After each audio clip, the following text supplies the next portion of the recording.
Good morning, everyone. Please be seated. We are about to start the session.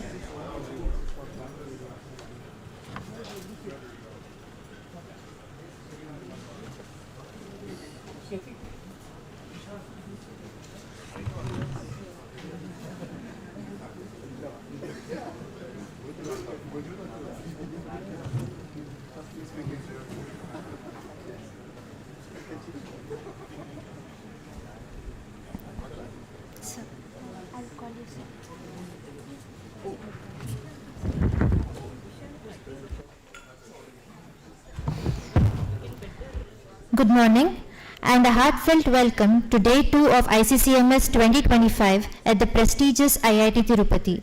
Set in a city known for its cultural richness and academic spirit, IIT Tirupati continues to provide an inspiring backdrop for our ongoing exchange of ideas. Yesterday, we had an enriching start with insightful keynote addresses, engaging plenary talks, and valuable interactions among researchers and professionals. We thank you all for your active participation. Today, we look forward to an insightful lineup of sessions and discussions. Each presentation will be allotted 35 minutes, followed by a 5-minute question and answer session to ensure meaningful dialogue and reflection. For today's plenary session, we are honored to have Professor 𝗗𝗲𝗽𝗿𝗁 as the session chair. Professor Nowak is an eminent figure in structural and civil engineering, currently serving as the Deputy Director of the Institute for Lightweight Structures and Conceptual Design at the University of Stuttgart. With a career spanning over 2 decades, Professor Nowak has made foundational contributions to the understanding and design of pre-stressed concrete systems, seismic resilience in structures, and advanced bridge engineering, including corrugated steel web composites. A graduate of the Technical University of Darmstadt, where he also earned his doctorate in 1995, his research has influenced European bridge design codes and life cycle-based infrastructure planning. Internationally engaged, Professor Nowak has led collaborative initiatives across continents and is widely recognized for his academic leadership and impactful publications. We now invite him to take the stage and guide us through the upcoming talks.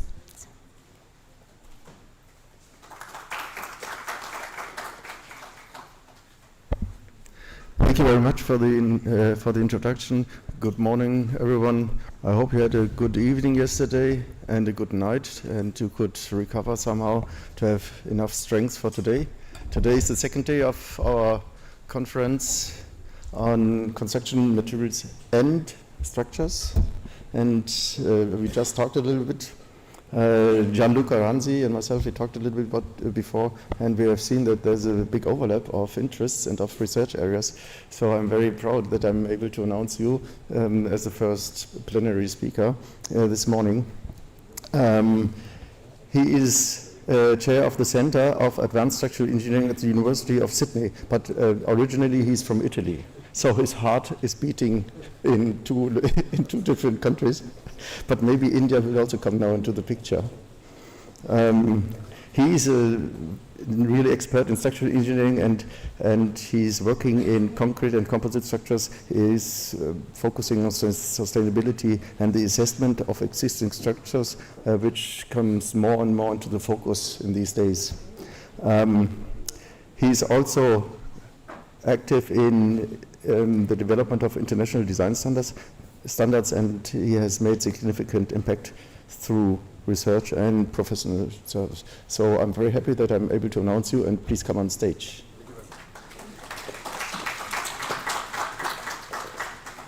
Good morning to everyone. Thank you very much for the kind introduction. I would like to first of all thank the organizer, because we are coming here, we're just stepping in and enjoying the conference, but we don't see all the activity going behind, and it's also been happening in all previous weeks. So it's a real pleasure to be here, and thank you very much for the wonderful organization. Today's presentation will come up soon, and it's about, I would say, trying to give a justification on why we should be trying to use advanced modeling. And I will try to do it from a very practical point of view. Yes.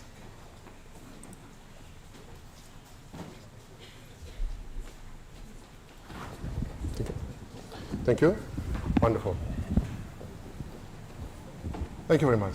And maybe just linking back to what the chairman, Professor Novak, previously said, is there is a lot of things we were conversing before. There is a lot of, I think, happening in the space of civil engineering, and sometimes I think we are not, I would say, sufficiently, let me call it arrogant, but in a good way, about ourselves. For example, if you are, going to a different country and you want to enjoy beautiful food, you're happy to pay for it. But when it comes down to structural engineering, for example, if you think about projects, they're really given at cost. So I think there is a process there, which is education not just of us as a discipline, but also of the market. Because sometimes if you think of building, is this building valuable for the value that you're paying for? At the moment, the market is driven with a certain number of things. I'm going to flag just a couple of ones during the presentation. And I think that's really the key, the heart of the issue, is who is the client eventually.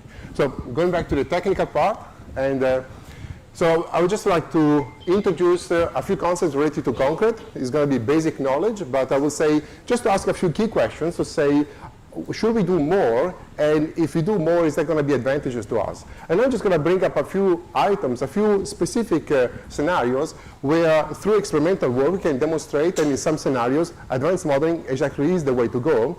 And then if you step back from those results, you can start to think, well, is it worth it to take this also in a design space? Is there really an opportunity there to improve our design guidelines, the process? And just some final concluding remarks. So first of all, just some brief introduction on concrete materials. I think creep and shrinkage, many of you already are fully familiar with that. And just touch base just on a couple of things, is that really creep is taking place when you've got a sustained load applied to a concrete element that stays there over time. And it's really, usually we have two features. One is called the basic and one drying. Yeah, one basic, one drying. And basically, it's got to do with the fact that one is happening without exchange of moisture with the soil environment. The one is taking place with exchange. And similar things with shrinkage. So shrinkage is really time-dependent change in volume for the concrete.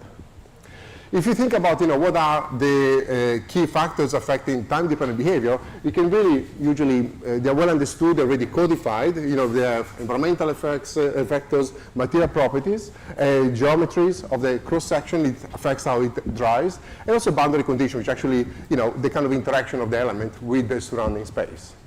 So for example, usually, if you look at time-dependent sort of behavior, usually have if you sort of imagine, just simplify it, I'm just showing this because I want to demonstrate something in the coming slides, is usually if you actually assume a sustained stress applied to the concrete constant over time, it's very unlikely. In reality, in concrete, nothing stays constant unless it's unreinforced. But I would say stays constant, then usually you can draw the change in deformation, which is here on the vertical axis, over time, which has got the initial part due to shrinkage, and then creep kicking in, and so you've got these time-dependent deformations taking place. If you want to model these, usually the simple way, in the way codes are usually handling this, they sort of give you guidance on what's called the creep coefficient, which is this phi term. And usually they allow you to, from this phi term, you can calculate what's called the creep function, so this J function here. And I'm just touching base on this because I want to demonstrate something from standards. But I would say it's a very powerful function, because this creep function here basically allows you to calculate the strain at any point in time due to a sustained stress applied at a particular time. And usually when you're doing time analysis, time naught or time zero is really the time of first application of the load. If you then model this and you want to sort of account for variation in changes, usually you rely on the principle of superposition. You can start to sort of add the contribution of different changes in stress, and you can actually push this to what it is the integral type creep law, which is basically is a continuous variation. That's what's really happening in real structures. So if you now want to sort of solve this, I mean, usually there are two major approaches used. One's called the integral type and the rate type creep laws. They're basically coming from the same thing. They're very similar. I would say they're equivalent, just as how you implement them, it changes. And I'm just going to talk through just a second for this representation here. So this actually is the typical equation for integral type creep law, which means this term here just represents the deformation. Graphically, and I think that's what's useful here, is that it will be the deformation is the area under this curve here. Why? Because if you sort of rotate your head and you look at the bottom quadrangle here, you've got the variation of stress over time. Time is here. So this will be a typical variation of stress. And here you've got all the creep functions that basically are produced by different first load application. And if you bring them together, you actually get this nice graphical interpretation of what is the deformation over time, which I think it's very useful when you want to start to understand things or see things. I think it's good to always visualize things when you're trying to address problems of this kind. So what I would like to highlight is that usually in codes, whether it's spelled out or not, it's implicit that we're using the effective modulus method, which is a simplified approach. It's fine. I'm nothing against it, but actually it's a question of how useful it is. So if I now go back to our previous definition, so in the integral that we were looking before, that actually allows you to calculate the deformation, is basically, when you implement it through the effective modulus method, you're simply approximating this integral here. And it's integrated by sort of a term multiplying the stress at time t. So as you can see, if you got an increase in stress history, you will be overestimating the area. So this actually is the area. So it's bigger than the area we had before. And in a decreasing stress history, you will be actually underestimating, the deformation. So then the question that we'll ask ourselves is actually the right way to do it? Is this actually the right approach we should use all the time? And I'm not here to say it's not because it's simplified, because a simplified good model is always wonderful. But it's a question, there are some scenarios I'm going to talk them through in a second. Also, just wanted to highlight is that, so I would say, it becomes important to try to push further serviceability in those scenarios where serviceability criteria are actually those governing the geometry of the members. And there is a lot happening at the moment in the space, especially with new concretes. And also when there is environmental conditions that actually play a role there. And I just thought to highlight this IIAPS SED publication, we're actually just focusing on time-dependent behavior of composite structures. And the idea here was really to bring it from materials to applications. We got some case studies on real bridges and real building applications. And one issue which I would like to flag, going back to what we were saying earlier, was that we had a lot of problems in, for example, in getting the calculations for the building, calculation on the serviceability mistake, not because the companies were concerned about sharing technical information, but because the developers, so we're talking about who was driving the investment, didn't want to have any numbers on the market, so in the public domain, because they were scared they will affect the real estate value. So there is actually a chain which goes beyond the technical, I think, just justifications. And of course, there are legal implications if you start to write out also results and measurements. So now going back, I'm going to try to scale through a few scenarios. I'm going to try to be sort of as fluent as possible. I hope you will enjoy. Personally, I love this test, so for me it's a pleasure, but not everybody, I would say, shares the same fun for some tests. So the first scenario I'm going to talk about is basically separating creep and shrinkage effects in composite beams. So these are basically a series of tests that we have done on composite beams, so steel concrete beams, and these are sustained loads. We did various tests, and what I would like the purpose of the work here was really to understand what's really happening at the shear connection, so basically the interface between the concrete and the steel.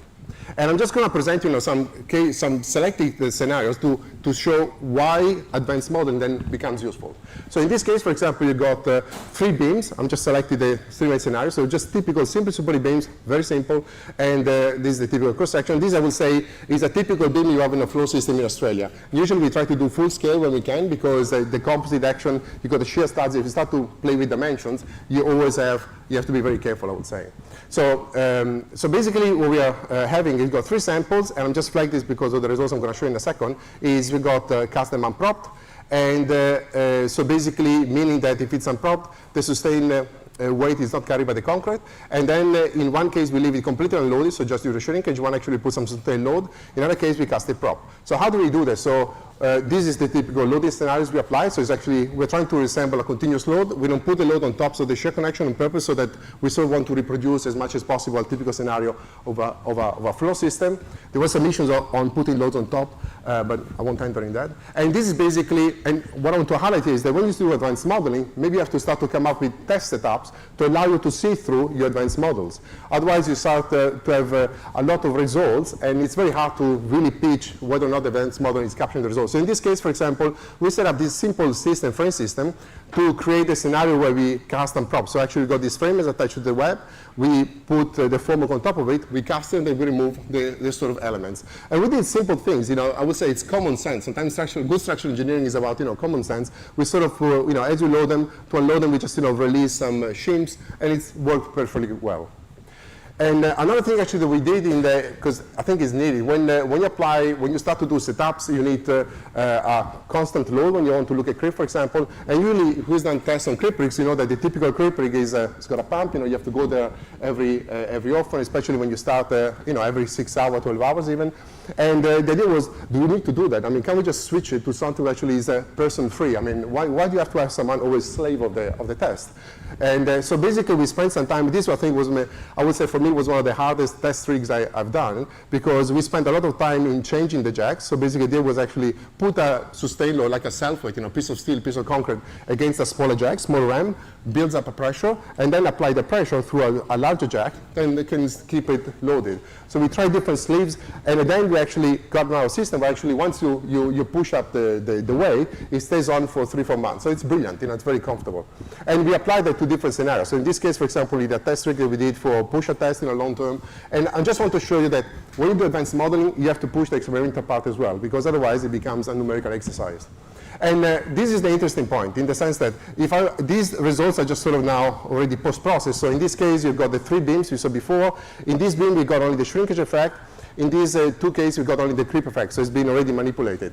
And what I want to highlight here is that the continuous line is basically assuming a linear elastic shear connection, so it's just a spring, the interface between concrete and steel. And the dashed line is time dependent, so we got sort of a creeping of the shear connection, which actually has got to do with the 3-dimensional behavior of the concrete near the shear connector. And as you can see, shrinkage and creep actually got opposite effects. So in a way, without actually trying to visualize more with a model, more refined model, you will never be able to distinguish that creep is sort of overestimating, or sort of going above, I would say, the elastic response, and when you look at shrinkage, actually it's going below. Because usually you look at the results always together. And in this sense, we're able to develop the equation. And I will say you will not be able to get this kind of insight without actually doing the suitable test and having the models suitable for that. And this actually will apply to any connection that, nowadays you see a lot of buildings having very fancy connections where the shear connection is really working there. And we apply this, then you can start to really play around. Once you got the loading system set up, you can really do many, many things. Then I'd just like to move on, just to some models. So we actually pushed line elements mostly, and the reason is that sometimes to set up these 3-dimensional shell, solid elements, it's quite complicated. It's very hard to check them, it's very hard to post-process them. So we actually spend a lot of time, and fun I would say, in developing line elements. And we really had plenty, we really played a lot. And we look at, for example, cases where you've got composite beams with shear connection, or for example, even allow deformability like you will have in thin-wall structures. And this is, for example, some work that we did from generalized beam theory. So it actually is originally from Germany in terms of origin of this theory. And but actually it became very powerful. Just to show you the effect of it is that if you got sort of a box girdle like this, if you just model it, just to give you an idea, just linear elastically, you can see you can capture, so these are comparison displacements between the line element that we produce and sort of a very refined abacus shell element model. You see actually they perfectly match. Of course, the deformations are exaggerated here just to show them, and same things apply to stresses. So actually, there is a lot of power that we can push in that we have available, and we really need to use it in the right context, I would say. So this is, for example, to look at shear lag effects. Shear lag is basically the behavior. You have a typical flow beam, but can be a wall or other systems, where basically we have higher stresses, you have stress concentrations near the shear connections, or where you actually have loading coming through thin elements. And usually in design, we just use effective width. And if you want to create elements that you can do, for example, very good, very quick design checks calculations, you can sort of start to refine your models to account for the shear deformability of the slabs, or combine them with whatever deformability you want to pick up also in the steel elements. And you can then, for example, you have bridges like these, you can really run very simple checks by just using, as a user, line elements. Now these line elements, of course, they're not just the typical line elements, they're enriched. But from a user's point of view, it's very easy to implement.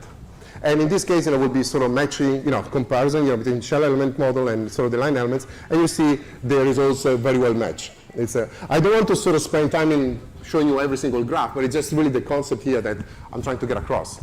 So in this case, will be, so before was displacement, these are stresses. Sometimes, both, they're quite, stresses especially are quite hard to get. And again, you got a variation here of stresses in different locations, so in different stages of the deck.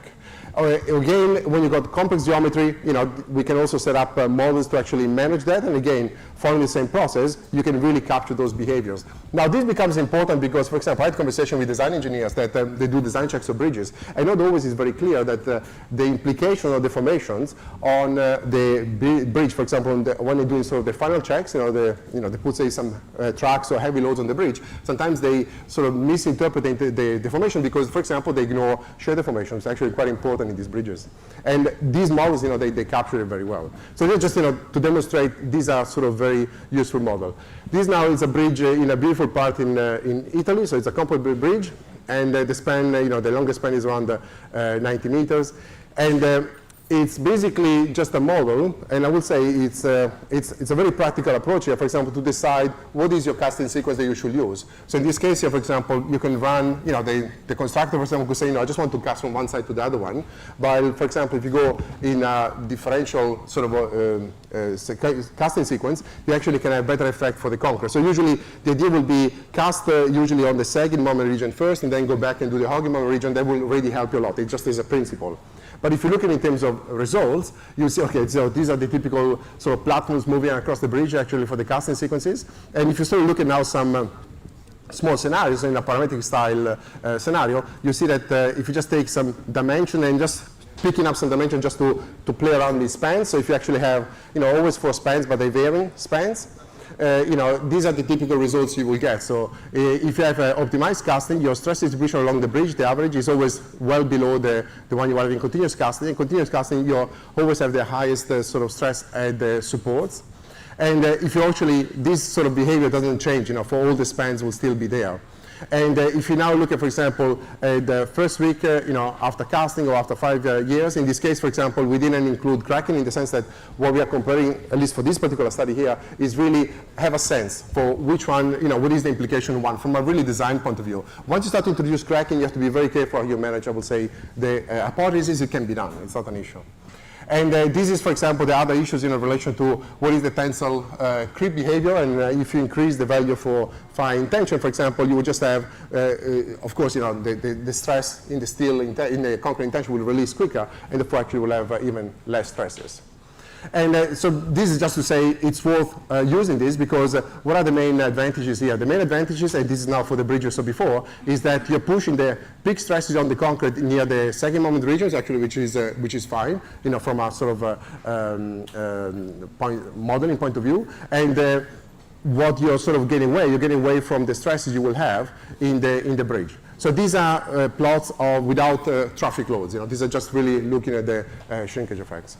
And again, you can see at the supports, and you have a big difference. If you look at here, the support, so the red will be the continuous casting. The support is really, that's really where the issue is. At the midspan, I would say there is not, it's a small difference, but keep in mind, there is a lot of variability also in the concrete properties. So the idea is actually, if you want to push down this path, I will say, there is a lack, I will say, space in the software, domain, in the sense that there is software houses, they're not always very keen to push these kind of models, also because they're very hard for them to post-process, to really, to manage, to maintain. Now, I would like to move to another scenario, and this is now a very common floor system in Australia. So if you've been to Australia, if you're into any car park, it's always a post-tension floor. In most of the buildings, tall buildings in the city, say Sydney, for example, will be, post-tension floor, composite floors. And what actually has been happening is that in this kind of post-tension concrete floor, usually there's been a trend in the last, I would say, 10, 15 years to actually replace timber formwork with the steel sheeting and just leave it there, just to speed up construction.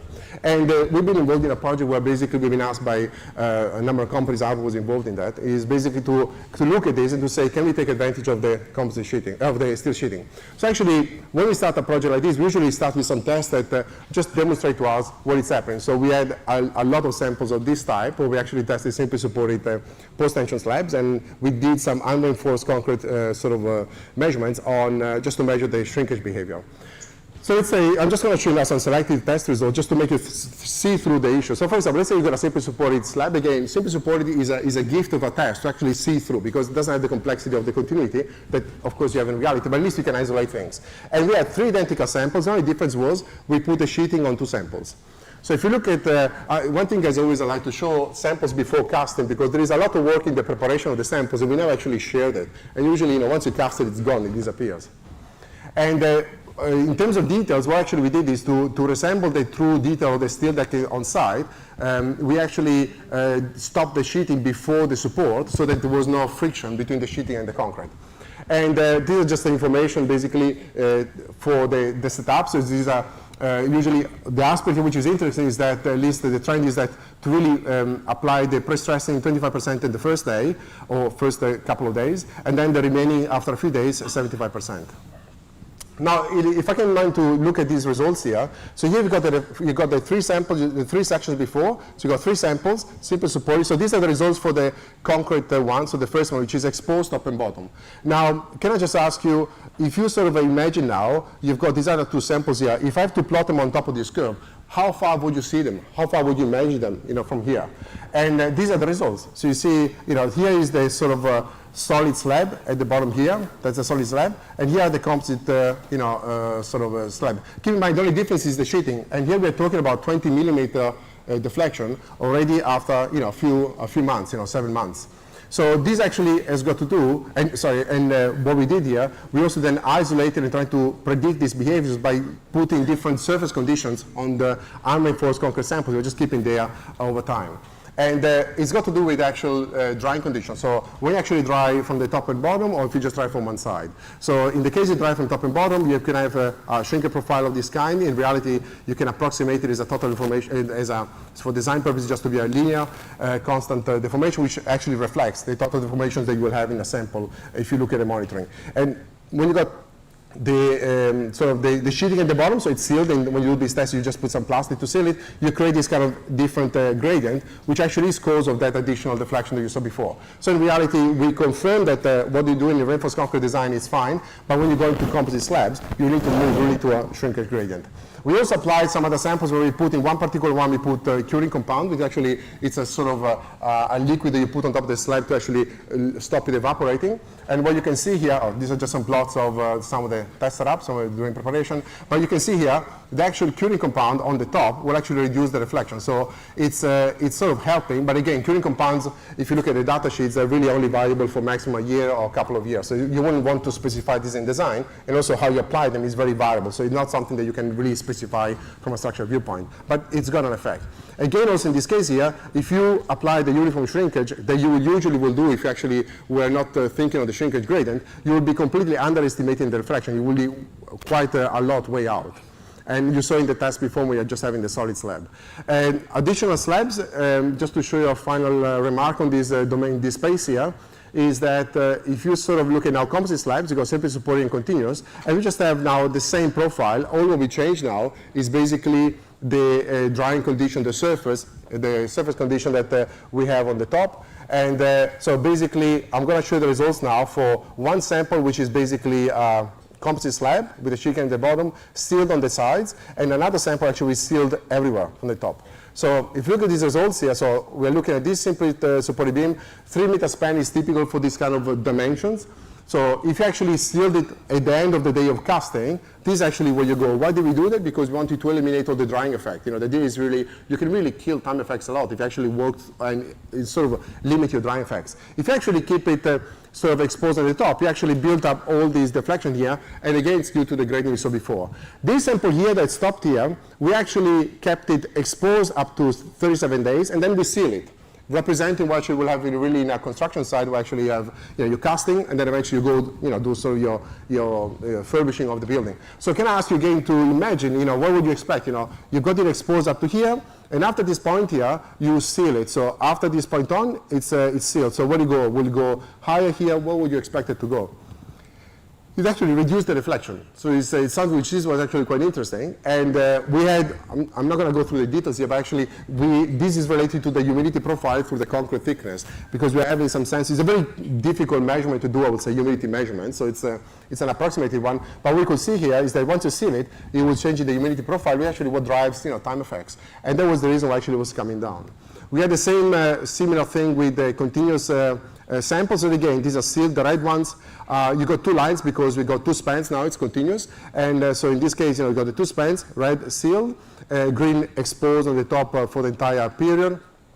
And the blue one is because you sort of seal it after 37 days. The difference is due to actually cracking already occurred here a little bit, and therefore the two spans are moving in two different slightly ways. So I think, then the question is, we got these behaviors here, how do you account them in design? So we got them already incorporated in the Australian composite code, and I would say my suggestion would be push it to more advanced analysis. So this, I think, is really where the way is to go to really push future designs, not just from a serviceability point of view for time effects, but also for durability, because the coefficients you need to calibrate for the time effects are also those driving the durability issues. So in this case here, for example, I'm just going so these are some comparisons of different tests done elsewhere, not by us. So again, you always have this trend where the experiment, has to be really meshed only when you got a shrinkage gradient. Without it, you're really underestimating deflections. And this applies to a lot of them. So this is just confirming, again, for different test results. And this is when you want to push it, say, for example, here in more complicated models, I call them multi-physics models. What I've done here, this is one way to approach this. It's quite a simpler model out of those that you can develop in this space. And what is the issue here? The issue is that I circle all the parameters you need to identify, material parameters. So the idea here is now, that at least we've done some work where basically we're trying to optimize the tests that you need to do in order to close, to basically identify the parameters, because when you have so many parameters, you actually have different sets of parameters that actually will give you the right solution, or the solution you measured. So I would say the challenge is really there. And just to show you how, with this sort of multi-physics model, we were able to identify the parameters just for the concrete mix, and then actually we're able to capture quite well the response. So I would say this is where I would love, at least future trends in our stands, I will try to push them, to really move over the multi-physics heavily. And again, similar trend. And these are not sort of numbers that we fudge. So that's actually what's beautiful. It's actually parameters we identified through a particular process. Now, just a final remark, so we'll close very quickly, is I think what is worth going to advanced modeling? Well, okay, you can do it for fun, but I don't think it's actually very useful if you're actually talking to industry. I would say when actually serviceability state is governing the design, that's fantastic.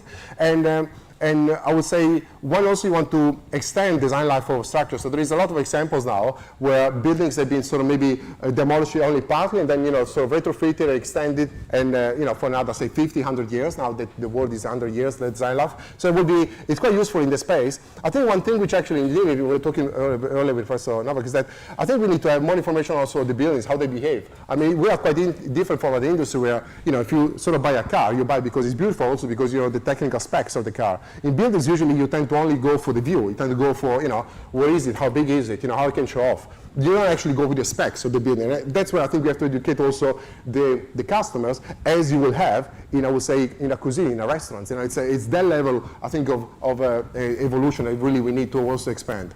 And of course, if you then push these kind of models, you can use them for maintenance, because now you go time effects, but also durability. And I think low carbon concrete's got a lot of issues with time effects, so actually these models will allow you to really push them, because it's variation in temperature and humidity have a big effect. And I would say also there is a trend in industry where really they're going into very, very fancy solutions. So just would like to recognize a lot of funding came from the Australian Research Council, and also colleagues that actually, we have been funding sort of playing through these models. Thank you very much for your time. So thank you very much, Gianluca, for your huge presentation, a lot of information, a lot of content. We have 5 minutes, around 5 minutes for questions. Please.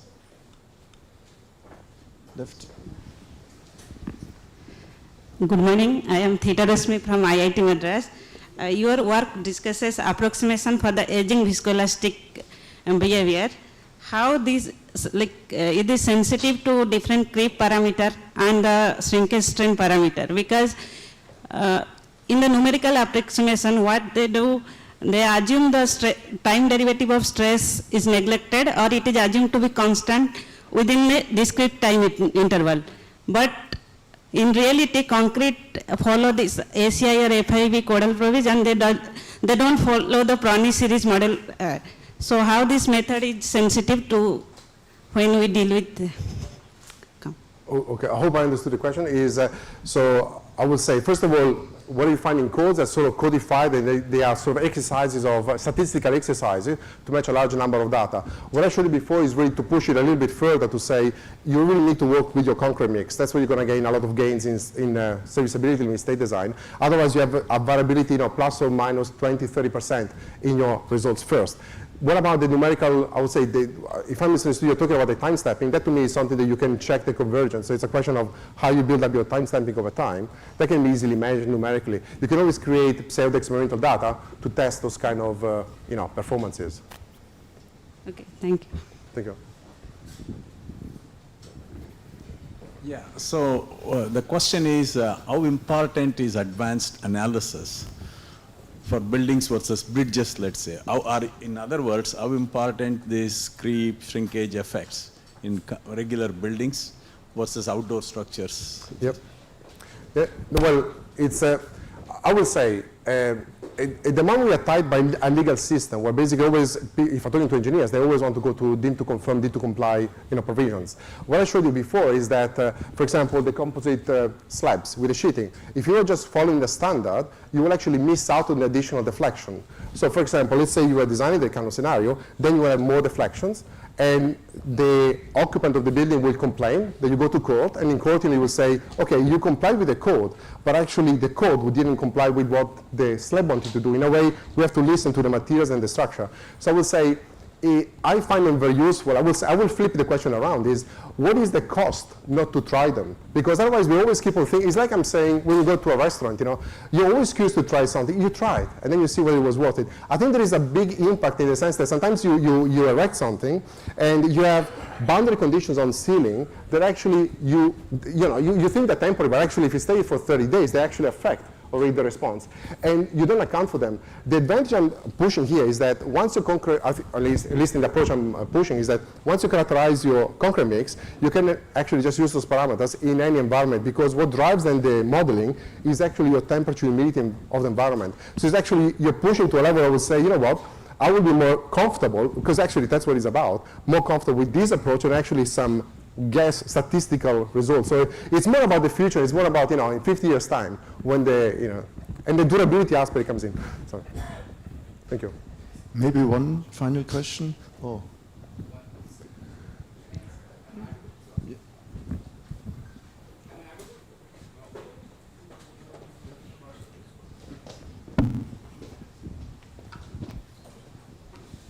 Very good morning to you all. Yeah.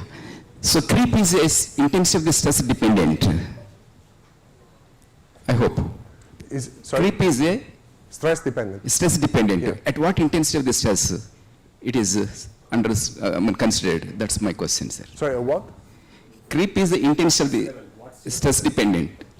No, it would be any stress level. Like it's like if I pull a polymer or something, it's whatever stress level you will build up creep.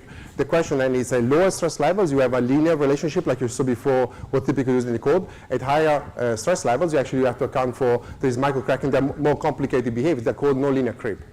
Thank you. Okay, thank you very much. Thank you very much. Appreciate it. And thank you for the discussion. Now we continue, and it's really a pleasure for me to announce Professor 𝗗𝗵𝗃𝗶𝗵. Yesterday evening we have identified that we already have met in '94. This is just a couple of years ago, but we didn't know each other. So it was a very significant. Sorry, yes. It was a very significant. No, wait. It was a very significant meeting. It was in Barcelona, and one of the PhD students of Professor Wallraven, he gave a lecture about non-applicability of the principle of superposition, and there was Professor Bazant. I think a lot of you, they know him, and he came into this room, and he also was in the room, and also me, and then he came to the room. I never accept what you are talking about to this PhD student, and then he left. And we both were sitting and we didn't know what to do. So it was a very impressive situation, but this is live, and this makes it interesting. So I'm very happy that you will be able to give a plenary talk today, and I think most of you know him already, and he is Professor of Civil Engineering at IIT Madras, not far from here, and he was working as a president of RILEM and has made a lot of publications, a lot of contributions, and I'm very, very, very happy that we have him, and he's already on stage. Thank you, Professor Novak. It's a pleasure to be here. I'm particularly happy to be at IIT Tirupati, and which is headed by a very good friend, 𝗖𝗶𝗃𝗃. So it's nice to follow Gianluca and to be sandwiched between Gianluca and Venkatesh, who will scare the hell out of you about fire, and I'm sure you won't sleep tonight. But I'll talk to you about something nicer with a cynical note, and talk to you about what I think structural engineers and most practitioners forget, which is the material, which is very important, the structural material. So I'll talk to you about it. I'll also pitch our center.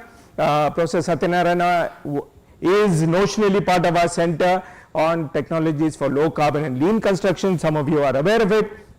Very young group, I'm the oldest there.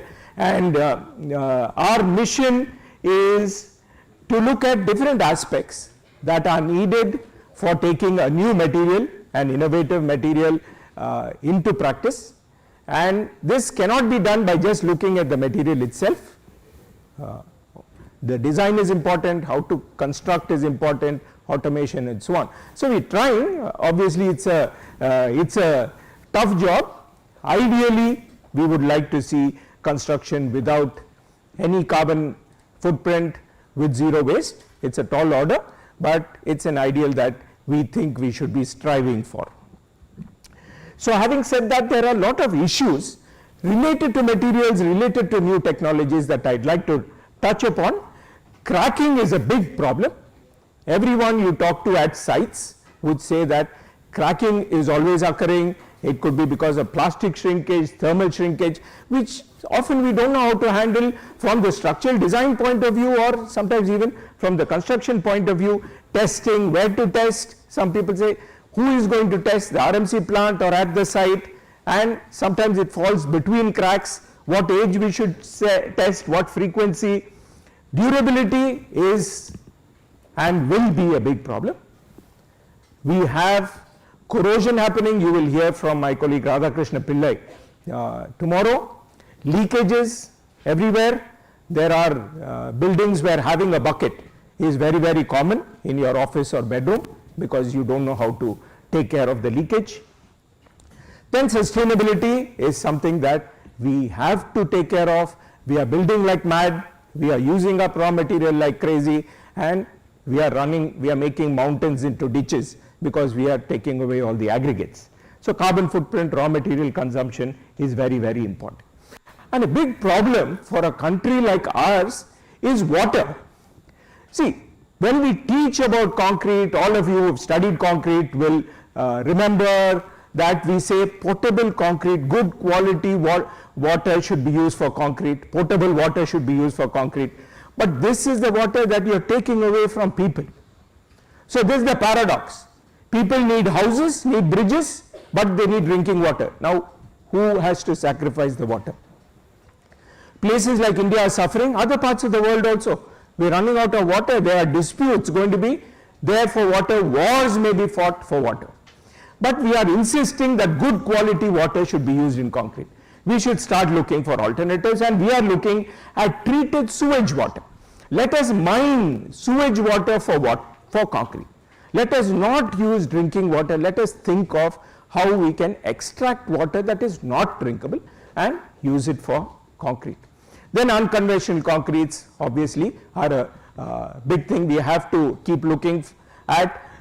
This campus has a very nice example of fair face concrete, and this is not very common. A lot of effort goes into making concrete like this. It's easier to plaster the concrete. When often I ask people, why do you plaster concrete? The general answer is aesthetics, you get good finish. The real answer is we are covering up our mistakes. Otherwise you don't need it. Why do you plaster a ceiling? When you make a wonderful concrete, you damage it by hacking it, and then you put this plaster and say, okay, now I have a wonderful structure. No, you just covered up your mistake. At IIT Madras, Satya knows this story. When we took the plastering away from the bill of quantities, the contractor offered to do it for free.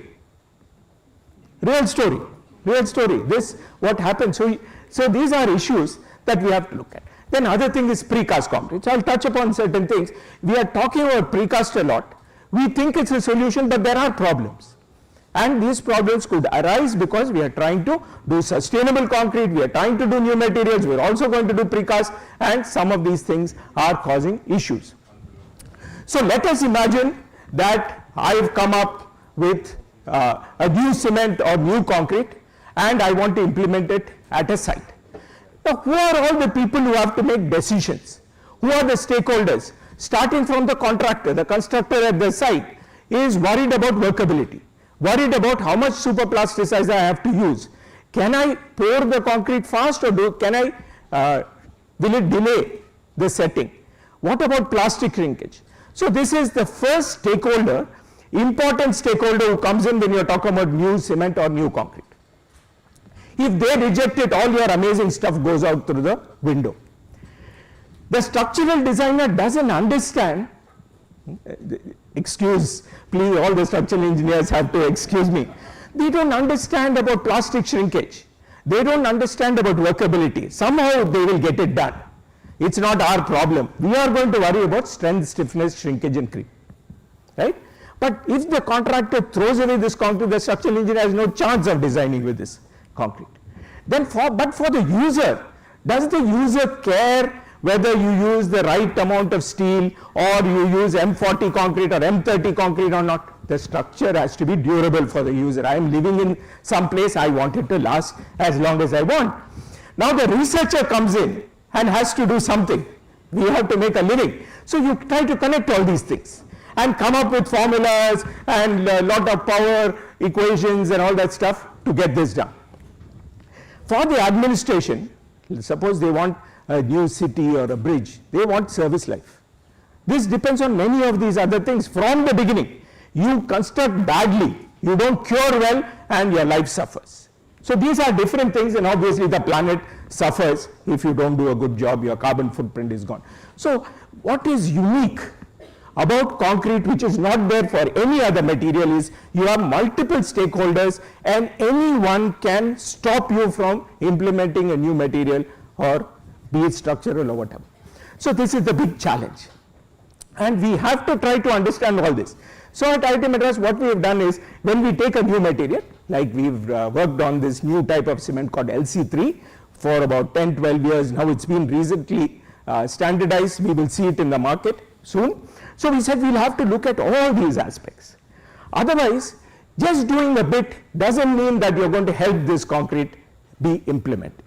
Okay? So we have to see the first part, make sure that the contractor, the constructor, is comfortable with this concrete, not scared off because the superplasticizer demand goes up, plastic shrinkage happens, then they will just refuse to use such a concrete. The structural engineer needs also parameters and so on.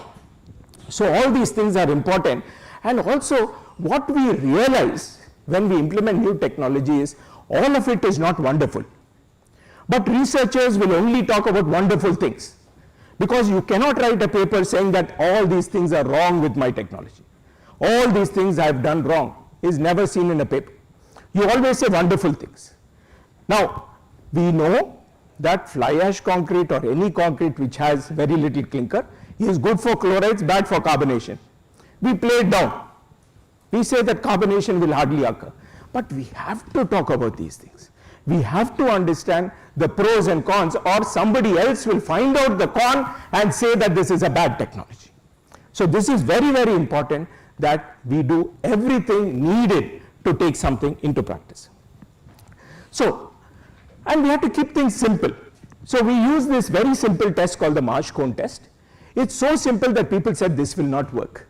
And we had to do a lot of rheology, sophisticated tests to show that this works. So what this does is, you take 1 liter of cement paste, pour it into the cone and measure the time taken for half a liter to go through, and that's one of the points in that, and the curve on your right. And you can see that these curves shift. Ordinary Portland cement is below, that means it flows faster, it needs less time, LC3 less, and LC2, which is without the cement, is the limestone calcined clay, needs more time. So this already tells me that I'm going to have problems of workability. This means I have to put more superplasticizer or a different type of superplasticizer. Just in the paste level with 1 hour, I can get this result.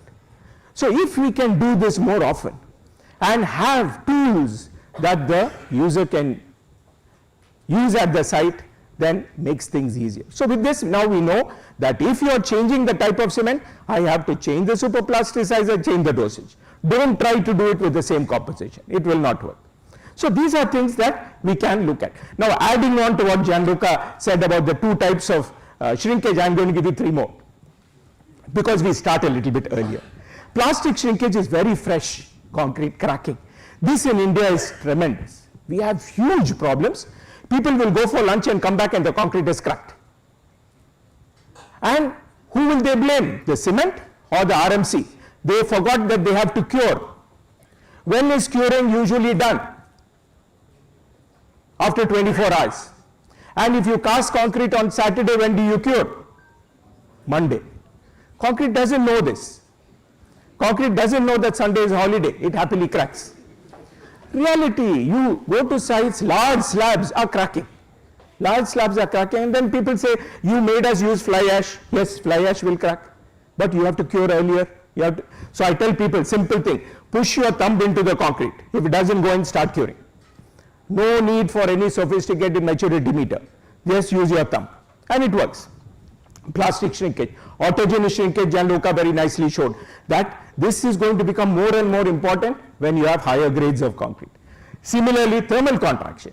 Diaphragm walls, very systematically, most diaphragm walls have a crack every 2.5, 3 meters. Professor Prasad, they come to him and say, cracking. He says, did you cure it? And they say, we will start doing it. So the first 3, we never studied about. When I was a student, we never studied about the first 3. Because you had so much water in your concrete, it did not crack due to the first 3.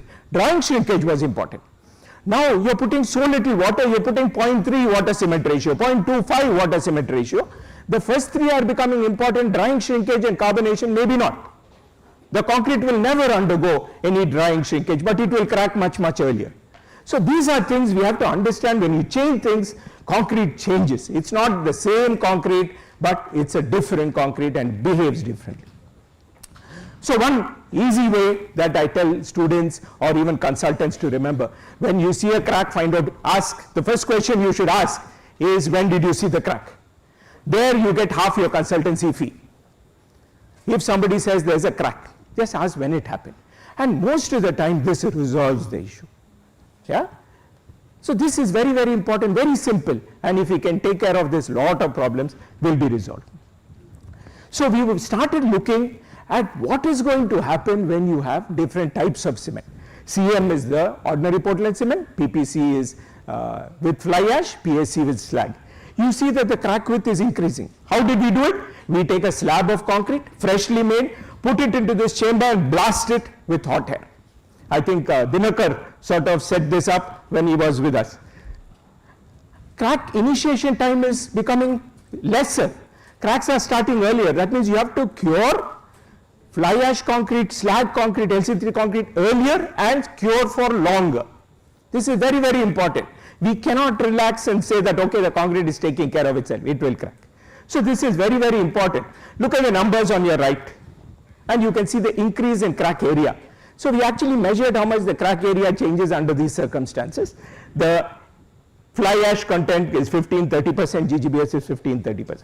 Crack increases a lot. The strength is the same, workability is the same.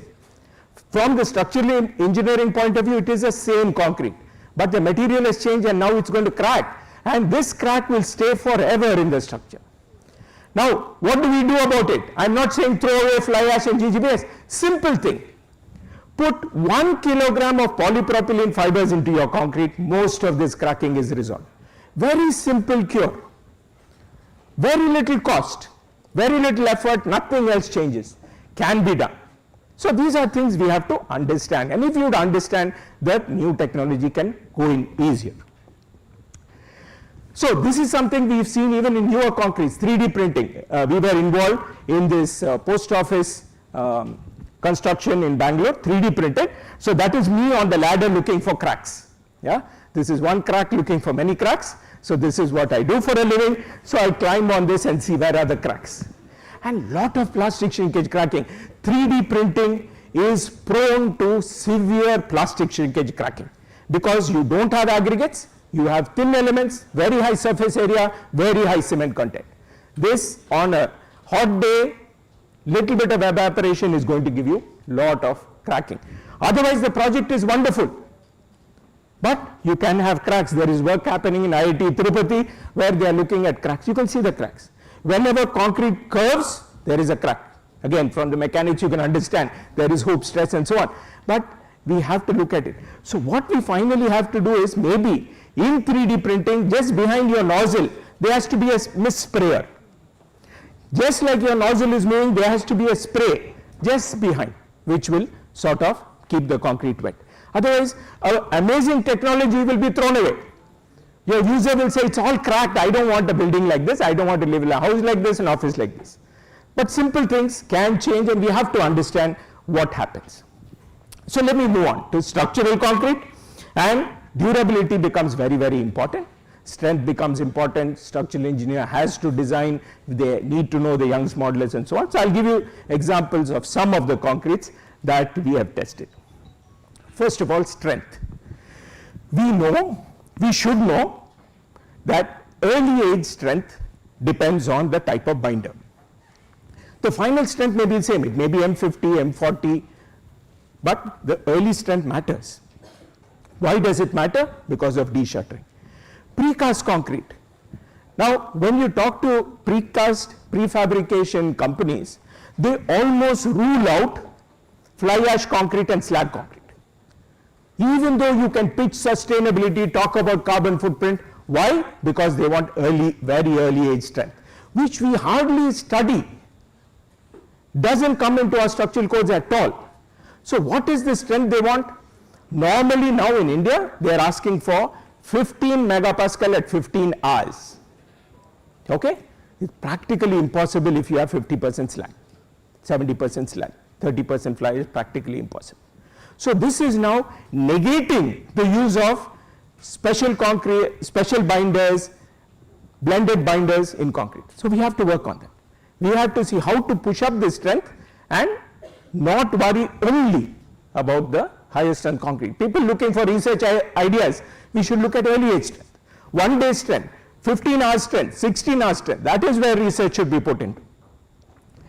Then we have to look at Young's modulus, which is also important.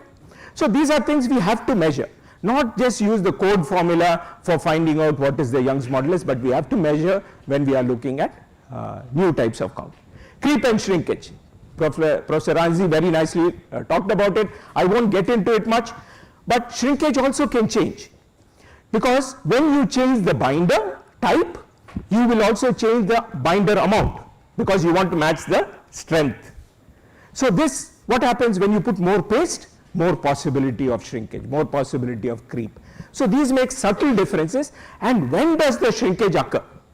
Now, with a lot of tests with many concretes in India, we are finding out that shrinkage and creep stabilize in fly ash concrete after about 2-3 years, whereas it would stabilize maybe in 1 year in normal concrete. But where do you do tests? You don't have enough models. Okay? We don't have enough data. So this is something again that we have to start looking at. Again, about prefabrication, one thing that Professor Prasad and I have seen is when you do prefabrication, you want to remove your element from the mold and take it to site and install. How early? Maybe 3 days. Or your calculations have been done for 28 days. So once the concrete slab is in place, what continues to happen? It continues to shrink. If your joint has been closed, your joint will crack. The joint will open. So these are simple things. When you talk to a designer, they say, I've done it according to the code. But you have installed the element in 3 days, not at 28 days. Okay? So strength will pick up, but your shrinkage also will happen. So these are subtle things which dictate whether you can use a new material or not. Let's look at the benefits of some of these new concretes. Resistivity is on your y-axis, it's in the log scale. Resistivity, when it is higher, that means corrosion is slow, because corrosion is an electrochemical process. Radhakrishna will talk to you about it tomorrow. And we find that ordinary Portland cement is the worst. So if people believe that ordinary Portland cement is good for durability, it's not a good thing when you're talking about chloride. Very clearly, I'll show you this, and I'll show you diffusivity. So again, diffusivity. We took concrete, put it in salt solution, and what diffuses in is faster when you just have ordinary Portland cement. Fly ash, slag and so on will slow this down. That means your cover is protecting the concrete better. So there are a lot of good things that we can take advantage of. Diffusion, the black bar is ordinary Portland cement. Concrete is allowing chlorides to go in much faster than the blended binders. Okay? So for durability under chloride attack, very clear, you get longer life with blended binders. Carbon footprint. We talk a lot about carbon footprint. There's hardly any data in India, Indian conditions. So we started going to cement companies, getting the data directly from plants, and you can see the benefit in Indian conditions of using blended cement. You bring it down from 900,000 kg of CO2 to about 500, 600 kg. So huge benefit without changing any other property. The cement complies with the standard, but it has a lower carbon footprint. Similarly with energy. Energy also comes down a lot. Your cost comes down a lot. Raw material consumption comes down a lot. Same thing with concrete. So that data was put into making concrete, and we also find that the carbon footprint comes down. Higher grade concrete is more effective.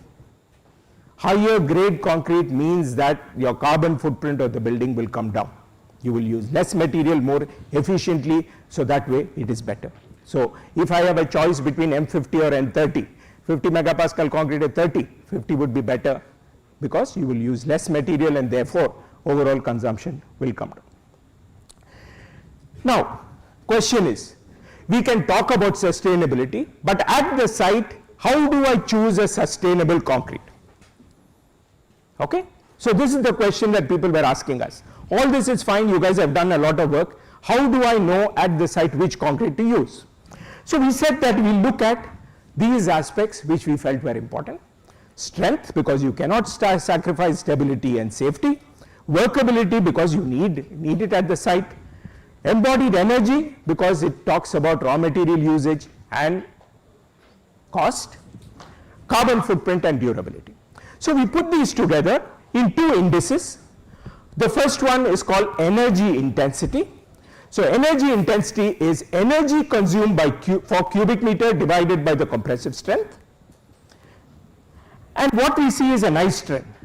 As compressive strength increases, this energy intensity drops and stabilizes. It also tells us that we just cannot keep on increasing strength. It doesn't really help. So this is my first parameter, energy intensity, which tells me about the embodied energy and indirectly the cost as well. The other one, what we call an apathy index. Apathy index is your carbon footprint divided by a service life parameter. So why do we call it apathy index? Because at the site nobody cares about these two parameters. Nobody cares about carbon footprint, nobody cares about durability. They want to finish the project, defect liability period is 1 year and they want to get out. Yeah? So we want to decrease this obviously. So suppose you have chloride attack, this is what the equation looks like. So you have carbon footprint at the top and below you have diffusion base factor. So what do we do? At the site, if you are only looking at 28 days strength and workability, there are actually infinite compositions of concrete that will fit in. Infinite compositions of concrete can give you the same workability and same strength. Now let us take as many as possible that you can do and do this plot. On the x-axis I have energy intensity, I want to keep it very low. Apathy, I want to keep it very low. And when I compare, some of these concretes really turn out. Of the concretes we've studied here, now LC3 comes out well under chloride attack and so on. We can do this for more. So we went and did 30 concretes. different concretes, and again you can choose which ones are at the left corner, and this comes out better. So this is easy to do, not a lot of calculations, but go to a catalog and do this plot for your concrete at the site, and you can choose what is sustainable. Now this is not all talk, actually this was done. So this bridge in Kerala, again Professor 𝗘𝗏𝗃𝗶𝗵 might talk about it.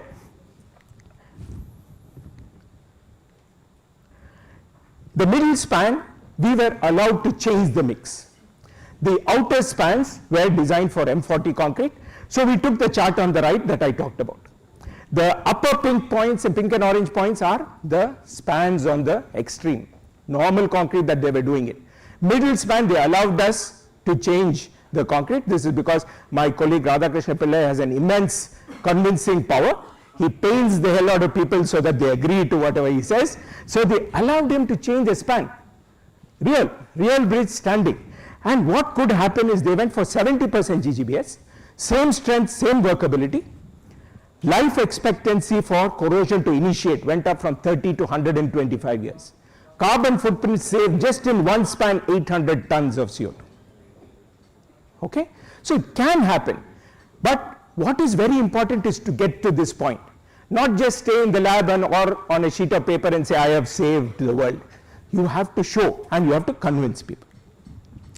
So to conclude, I would say that if we are talking about sustainability, if we want to do make a major change in sustainable construction, these are some of the things we have to work on. There is no other option. We have to look at low carbon cements, better construction, better durability, and so on. So with that, I'll stop. Thank you very much. Ravindra, thank you very much for the very nice talk, and you have made, I would say, several very impressive statements, and curing is one of the most important actions after casting the concrete. Sure. And what I also would like to say is you are burning for your profession, and this is perfect. I like it. Thank you. So now we have 4 minutes for discussion.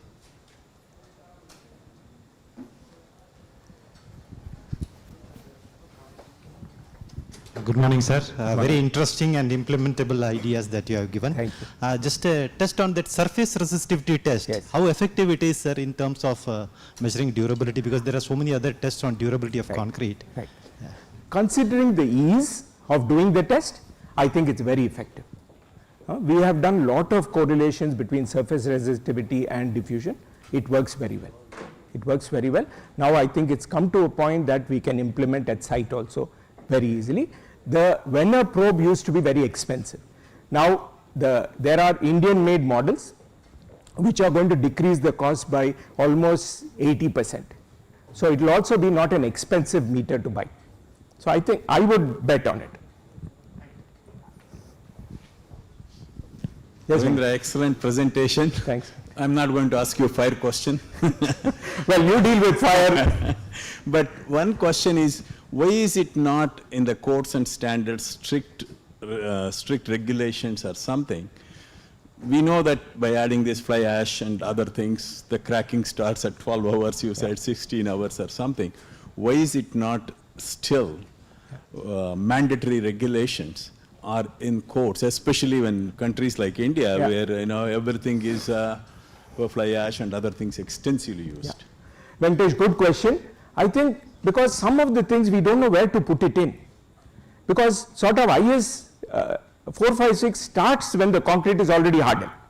This is happening before. So a lot of construction manuals have it, but it's not a codal practice. See, we don't pay for curing. Why should somebody do it for free?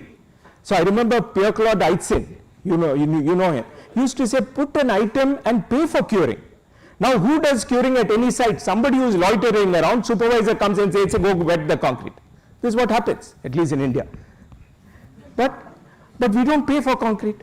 Why can't we put a bill of quantity item, say curing, and have one person just for curing?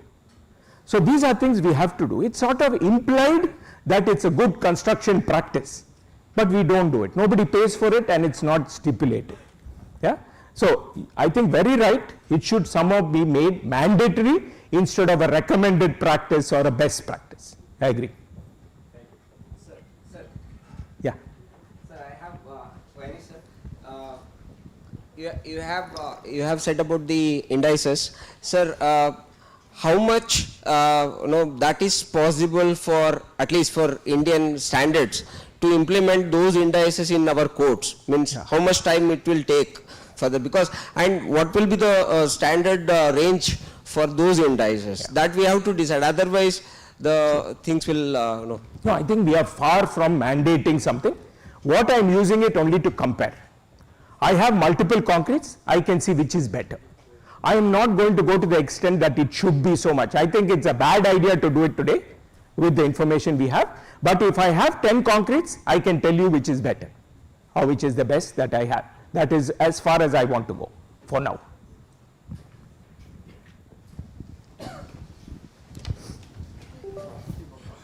Thank you, Professor, for your wonderful lecture. So, in terms of concrete, mostly speaks about SEM and alternate binder. But as you mentioned in your first slide, like water is the one of the important aspects. So, if you wanted to use water, the wastewater, what are the aspects we should look for? And even for concrete curing, also we are using fresh water. So, can these both things to be done separately, like for use in concrete as well as for the other purposes when we are making concrete? Yeah. Thank you. Thank you. I think it's a good question. We started working with a company called 𝗘𝗴𝗃𝗶𝗵. Unfortunately, they closed shop and left India. So, but what was interesting is the concrete turned out to be better when we used treated sewage water than the groundwater that was being used in the RMC plants. Because what is happening in most big cities is we are running out of good water and we are using brackish water. So, treated sewage water can actually give you better quality concrete than the groundwater that many plants are using. Yeah? So, we are reviving. We started doing some work. Now we are reviving it. We see that there is a lot of interest globally. Even places like California don't have water. So, this is not just an Indian problem. Many countries are facing an issue with water, and I think we should work on it. Yeah? Sir, can we get some guidelines how much time after we have to cure and all that for a different fly ash percentage? So, very simple. You have an excellent equipment in your hand. I use my thumb. I push. When it doesn't go in, I start curing. Yeah? Let me not give you formulas and codes. Just tell your site guy, go push your thumb into concrete, doesn't go in, start curing. Very simple, it works. Nobody has ever told me that it has failed. Yes, yes. Yeah? Otherwise, sir, if I give you a formula, then that will not work in Tirupati or Chennai or Delhi. Okay. Then they will say, okay, Gettu's formula is wrong. Yes. Yeah? Okay. It varies a lot. Depends on your evaporation rate, depends on starting temperature, lot of things. So I think let's not look at formulas. Okay. Very easy, observation at site, somebody is going to be there anyway, let them do it. Okay, thank you. So this was the, this was the final question. Because we're running out of time, sorry. Okay. Right. Maybe I'll be around during tea break. you know, and- there's high tea, half an hour, then you can talk to him 25 minutes, and then he has 5 minutes left for his tea, okay? And thanks again for this very impressive talk and for the discussion, and a big applause for him again. So. And now I hand over the microphone to the anchor woman. Thank you, sir.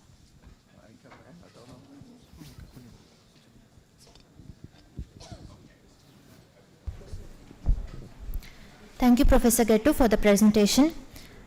Now we have special presentations from our platinum speakers. First, by the Ramco Cements Limited and Ramco Industries Limited. As a leading name in the construction materials sector, Ramco has consistently driven innovation and quality across the industry. We are pleased to invite their representative to share insights into their ongoing work and contributions to the field of structural engineering. May I invite Platinum Speaker Mr. 𝗘𝗴𝗶𝗿, Senior General Manager of Technical Services, the Ramco Cements Limited and Ramco Industries Limited, to give his presentation on the topic Ramco Construction Chemicals and Overview.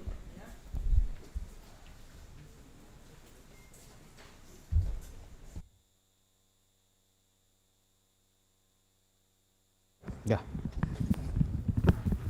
Good morning, and very nice to be here. Thanks to IIT Tirupati for having given us this opportunity to be part of this conference. As you all would be knowing that Ramco Cements has been synonymous with cement, but then we had a dry mix plant way back in 2002 at 𝗖𝗶𝗃𝗶𝗵𝗃, where we were manufacturing mostly tile fix products as well as putty. And we had also developed various types of plasters, especially the spray plaster and various kind of composition as plastering is concerned way back in 2002. And then now we have continued and we have brought in various kinds of construction products which would be a solution for the construction industry. So I have been given 10 minutes, so I will try to confine within the 10 minutes itself. So this is what we have got. So we have got, as well as, just let me go to the next slide and just give you a brief. This is what we have got: tile laying products, we have got tile fixes, both cementitious as well as epoxy, as well as in tile grouts we have got again cementitious and epoxy tile grouts. Then we have got, as far as plasters are concerned, we have been developing various kinds of compositions as far as plaster is concerned. To begin with, we had the ready mix plaster, wherein you don't have to mix sand, you just need to add water.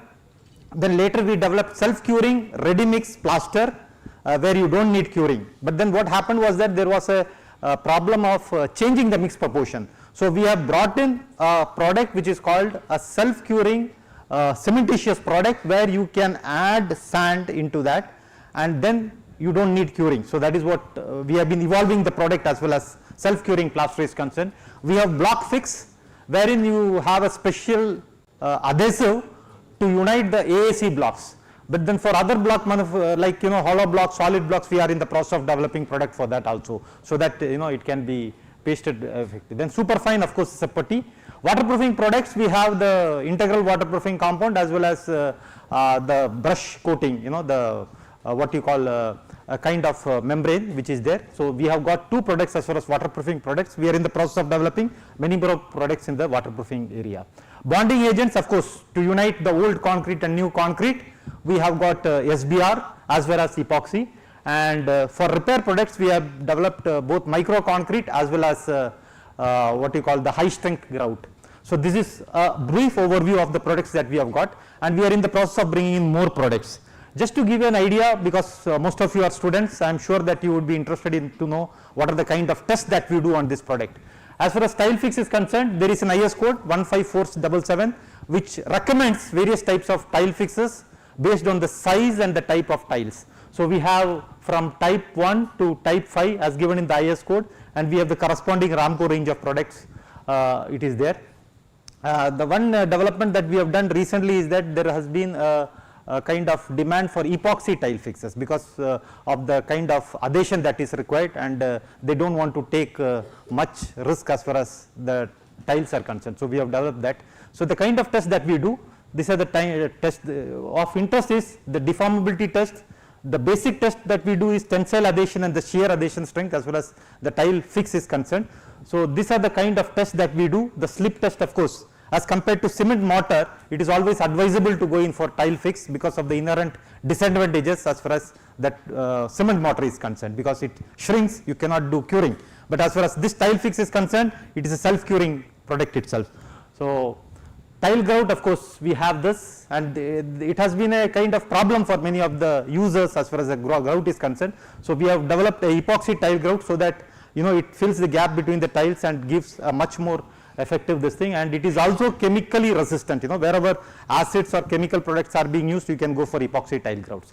These are the kind of tests that we do: water absorption, degree of whiteness, consistency, chemical resistance test, again tensile adhesion strength, because by the nature of the product itself you need to look at that.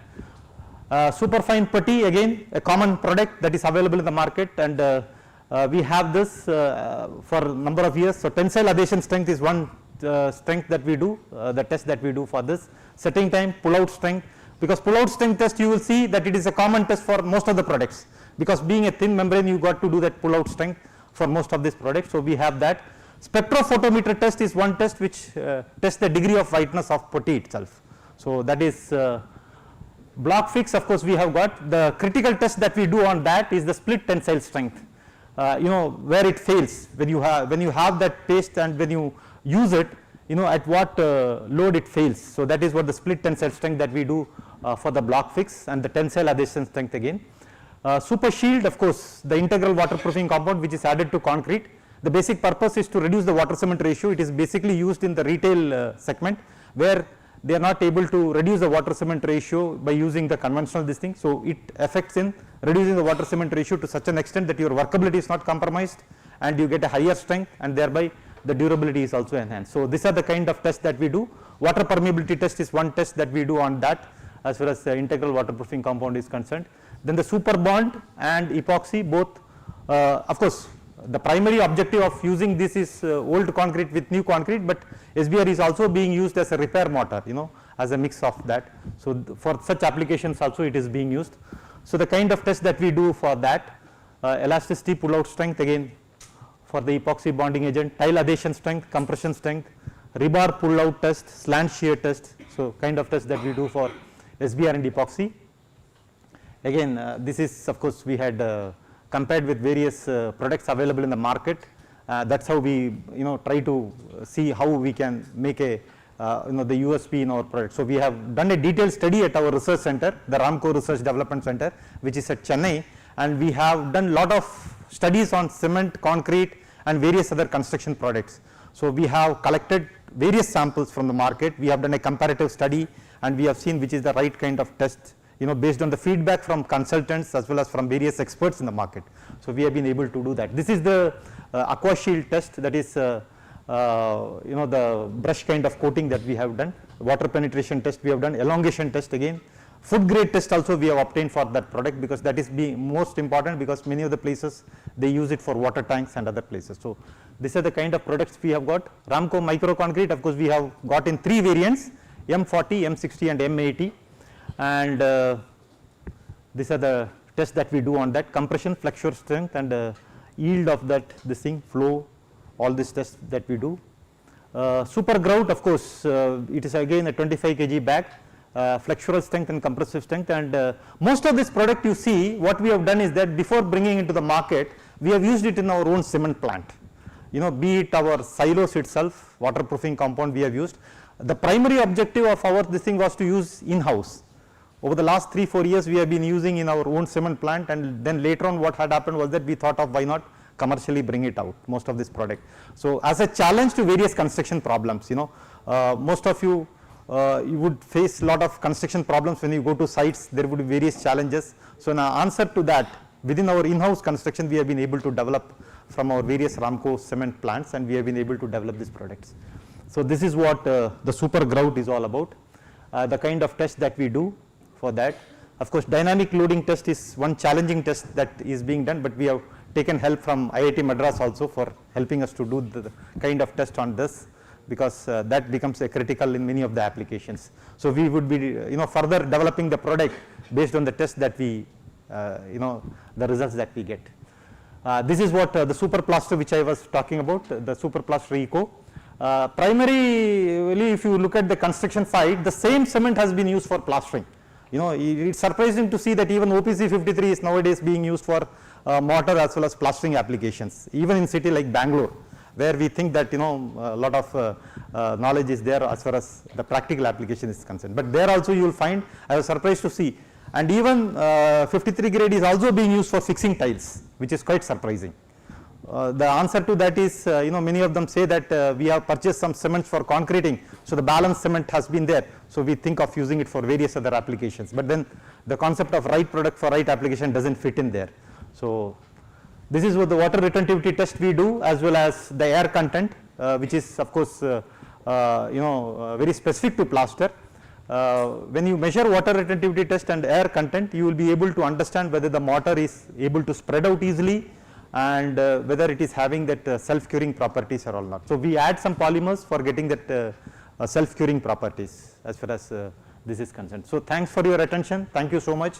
So my colleague from Ramco Industries also would give a presentation, on the 10 minutes presentation.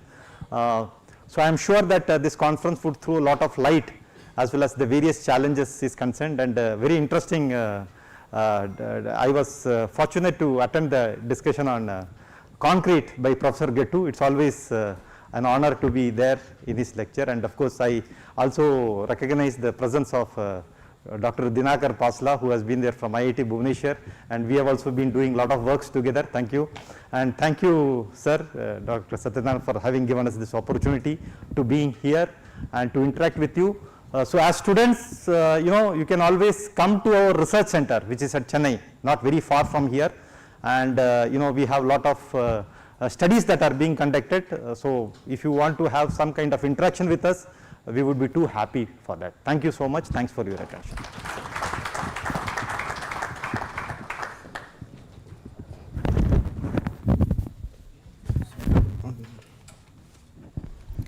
Thank you, Mr. Pillai.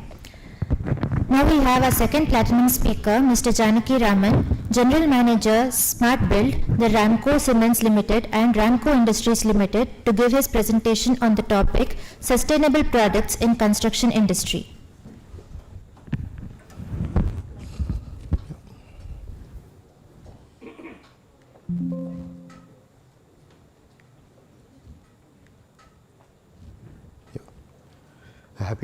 Happy to be here to present on behalf of Ramco Industries Limited. As you all know that we are consuming 30%, more than 30% of energy in the building constructions. So the more sustainable building constructions, if we have, the more better future we can build.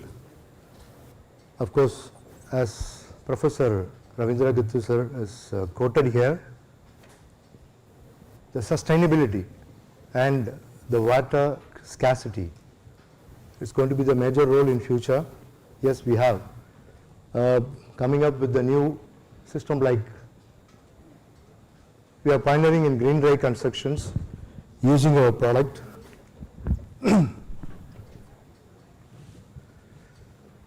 These are the basic problem we have during the constructions.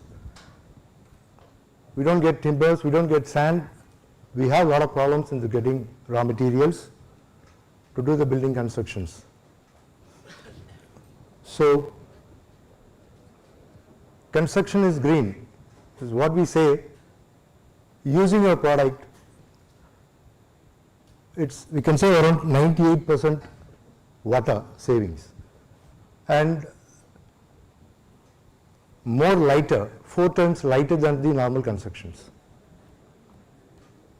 and excellent insulation property enhancing HVAC efficiency. And of course, using these products, we can reduce a lot of pollutions comparing to the conventional method of constructions. Yeah, this is our premium product, highlights. It's a calcium silicate board, we call it. It has a different varieties in terms of acoustic tiles and ceiling tiles, design tiles.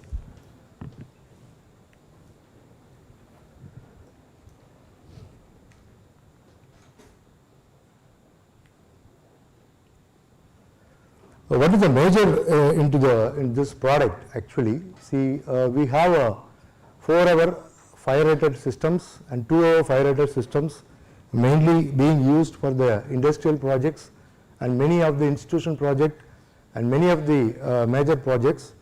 In terms of using the conventional method, they prefer go with the 4-hour fire rated partition system and as well as the 2-hour fire rated partition systems. And water resistance, these are the major,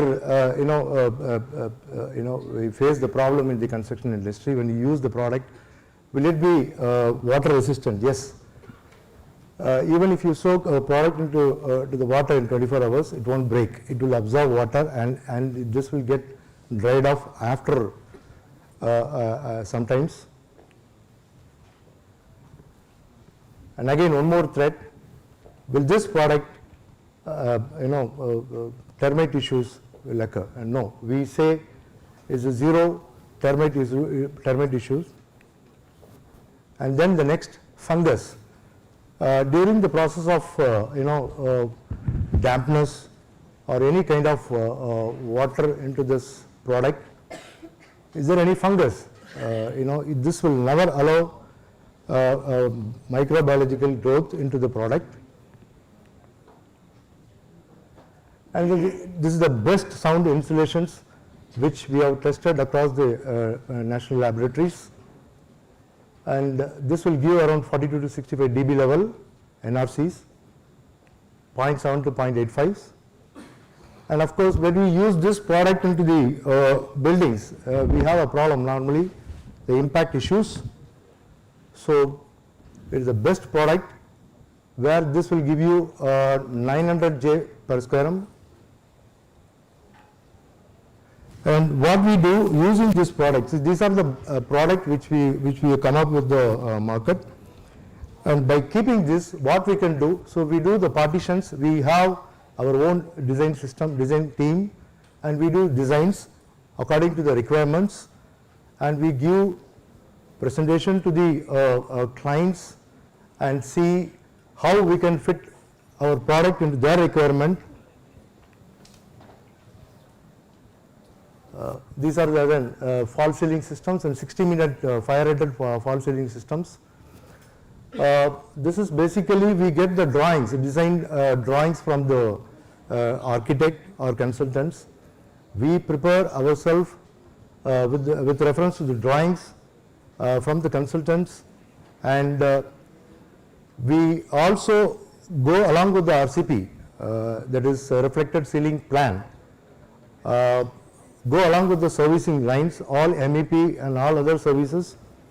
And of course, without that we can't design our false ceilings. And then the structural encasings, 120-minute fire-rated systems.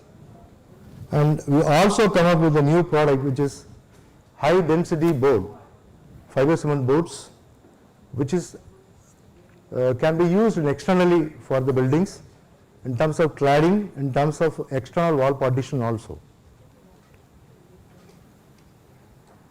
Is basically high density superior strength of exterior product, which presently picking up in the market. As I said earlier, this product also has some fire resistant and wind resistant, water resistance, and then low thermal and sound resistant, eco-friendly. Another product we are coming up with ISUM designer board, which can be used externally and can be used for the cladding and elevation purpose. And these are the other designer tiles which we are coming up with that in the market, where we can use our product into the building, and this is a design which we made, and we can use it outer and internal false ceiling, even in the compound wall, even in the gates. So we have described where we can use our product into the different applications in the buildings. Of course, we are also coming up with the product like ILEX XFR, highly fire-rated partition boards. These are the ILEX XFR applications. And one more product we are coming up with presently market like ultra lightweight ceiling light. It is a HILEX light material.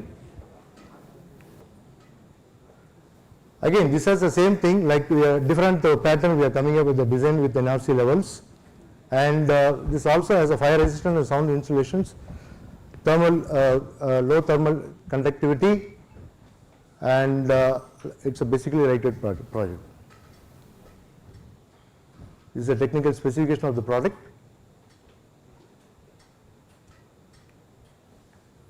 Our one more product is green core, is a roofing sheet.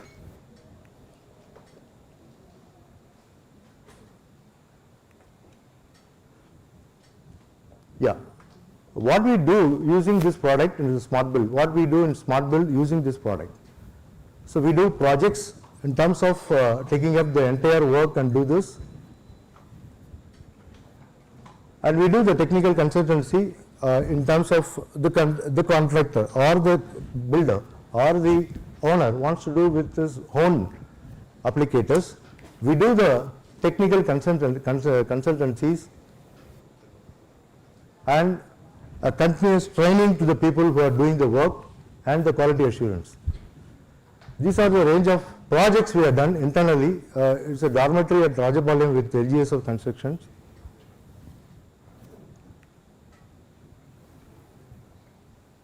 another project in IIT Hyderabad, where they have done the partition walls as well as the ceiling, false ceilings. This is a project in Manipal University in Manipal. Here the challenge is that with the client, they want to do the terrace floor extensions with the lightweight structures. So we have proposed and they agreed, and the project is completed live. And one more project, fire rated partition in Tata project in Chennai.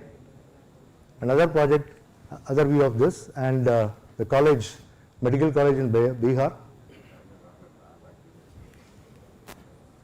As Professor Sir Ravindra Gattu sir quoted, the precast, this is a precast structure, the framed structure is the precast, and all internal and external is the partitions without boards. Now more than 3 years is over, there is no issues. Another project. These are the fire certification we obtained it, and some of the product quality certifications we obtained, and green certified, our product is a green certified, and it has been tested as national wise. And our product has been already mentioned in the various government officials. And we are also into the cements, and as Anisa told, and textiles and other products. We are mainly exporting 50 to 52 countries of product across.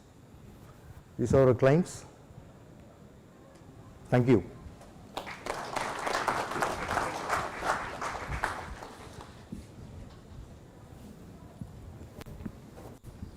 Yeah.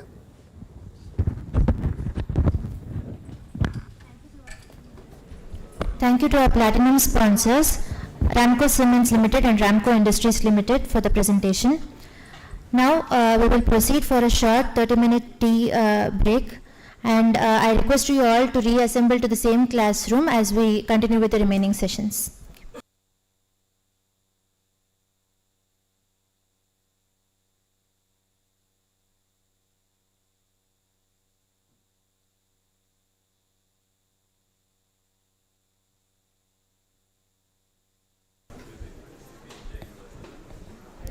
We'll resume the session shortly. Kindly be seated.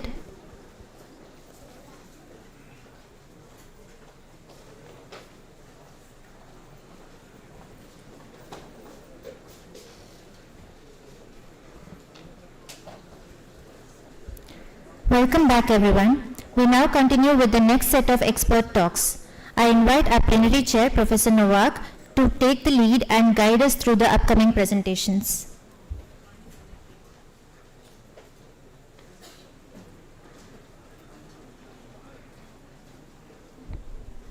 So, hello again, everybody.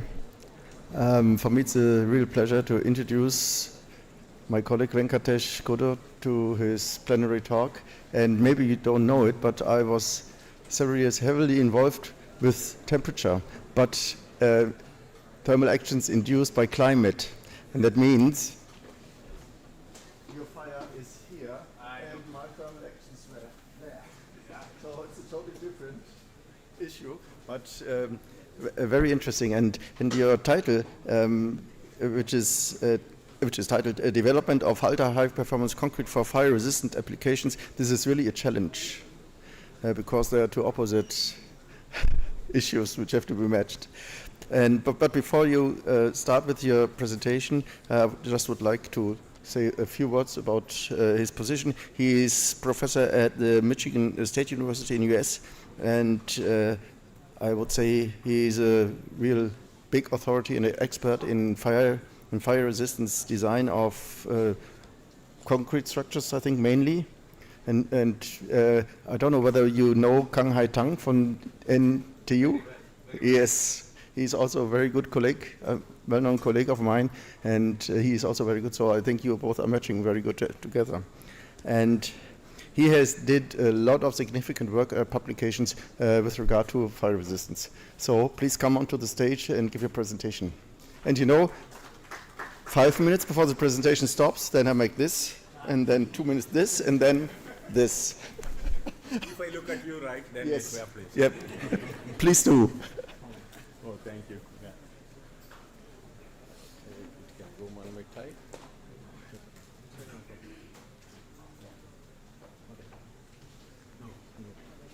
Can you keep these phones there?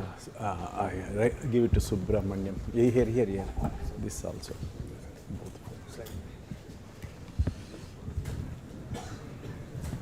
Good morning, everyone. Okay. First of all, it's a great pleasure and honor to be part of this, esteemed conference, right? Professor 𝗗𝗃𝗶𝗿𝗁, we call her. She has done a wonderful job, and a group of volunteers as well, right? So I'm very pleased to be here in front of you to talk about development of ultra high performance concrete for fire resistance applications. Now, in this presentation itself, first I'm going to give you some background to UHPC, which I am not an expert. There are a lot of experts sitting in front of me. But why fire is important, not only for UHPC, for anywhere when you want to design, we don't design in an engineered way today. So what's the problem and how we do it today, our designs for fire, and how bad it is, our current designs are. I'm going to show you that. Then I'm going to talk about performance problems. It's not just UHPC, even any high strength concrete, fly ash concrete, that garbage concrete, you throw in garbage and make the concrete. Any of them, when it comes to fire, what the problem with that is. I'll show you that. Then some of our recent studies, including some of the innovative strategies, simple strategies you can incorporate to overcome this problem. You can engineer it. Codes doesn't say that today. Hopefully tomorrow they will say that, right? And design recommendations. Now, emerging trend, as you all know, in the construction sector is sustainability, performance, including durability, and cost.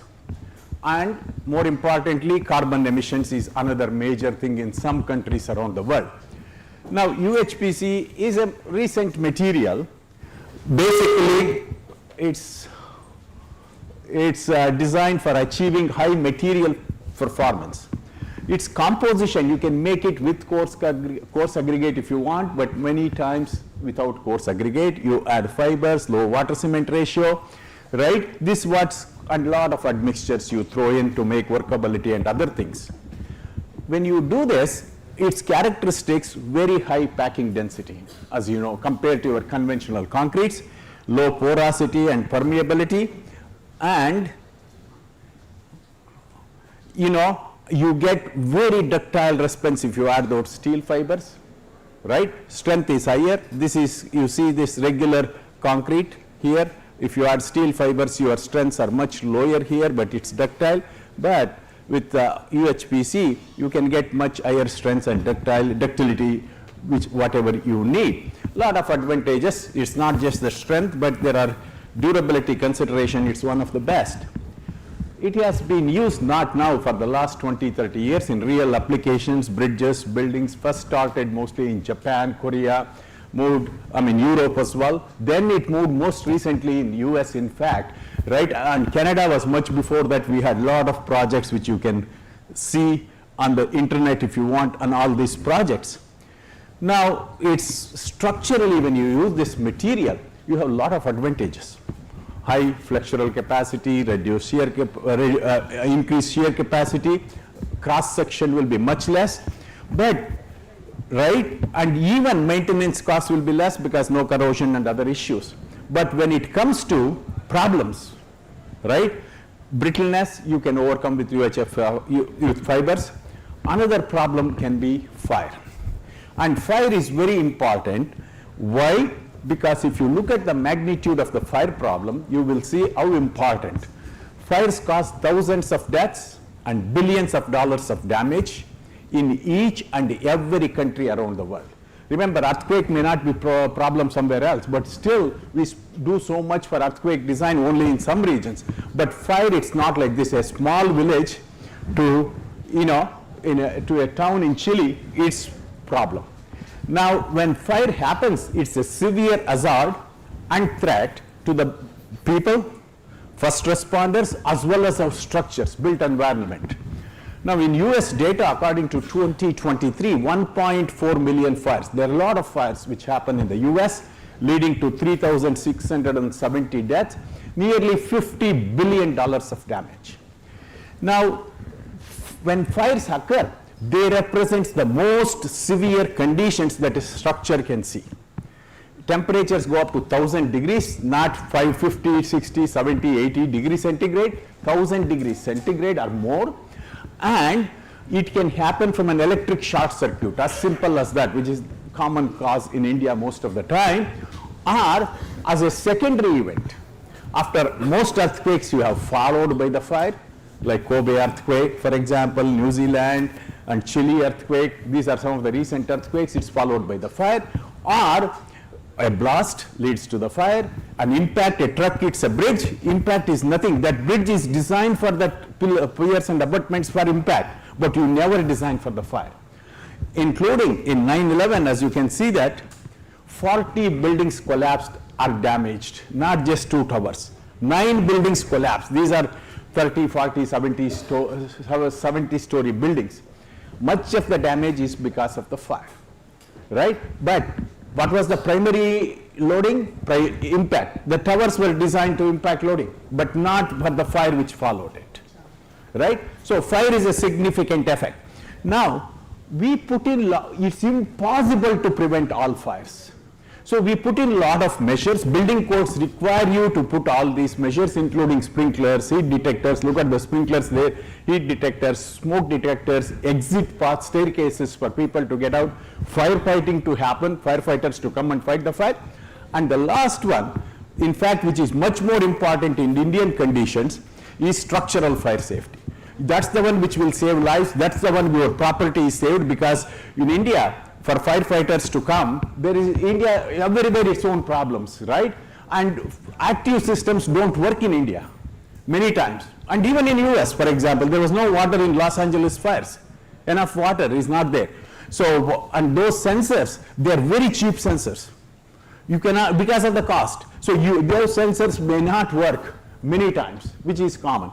So structural fire safety is one of the important things which you can do at 1/100th the cost of your sprinklers, if you properly plan it. Those sprinklers are much more expensive to maintain and to build.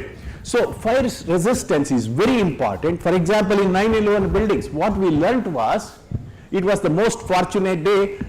Unfortunately, 3,000 people died, but from the point of view of if those attacks were hit in the afternoon, and if it was a day of a hurricane or a cyclone, which is very common in New York City, the buildings would have collapsed in minutes, not in 60 minutes and 190 minutes, because the structure was designed to withstand 120 miles, but it was 7 miles an hour was the wind speed.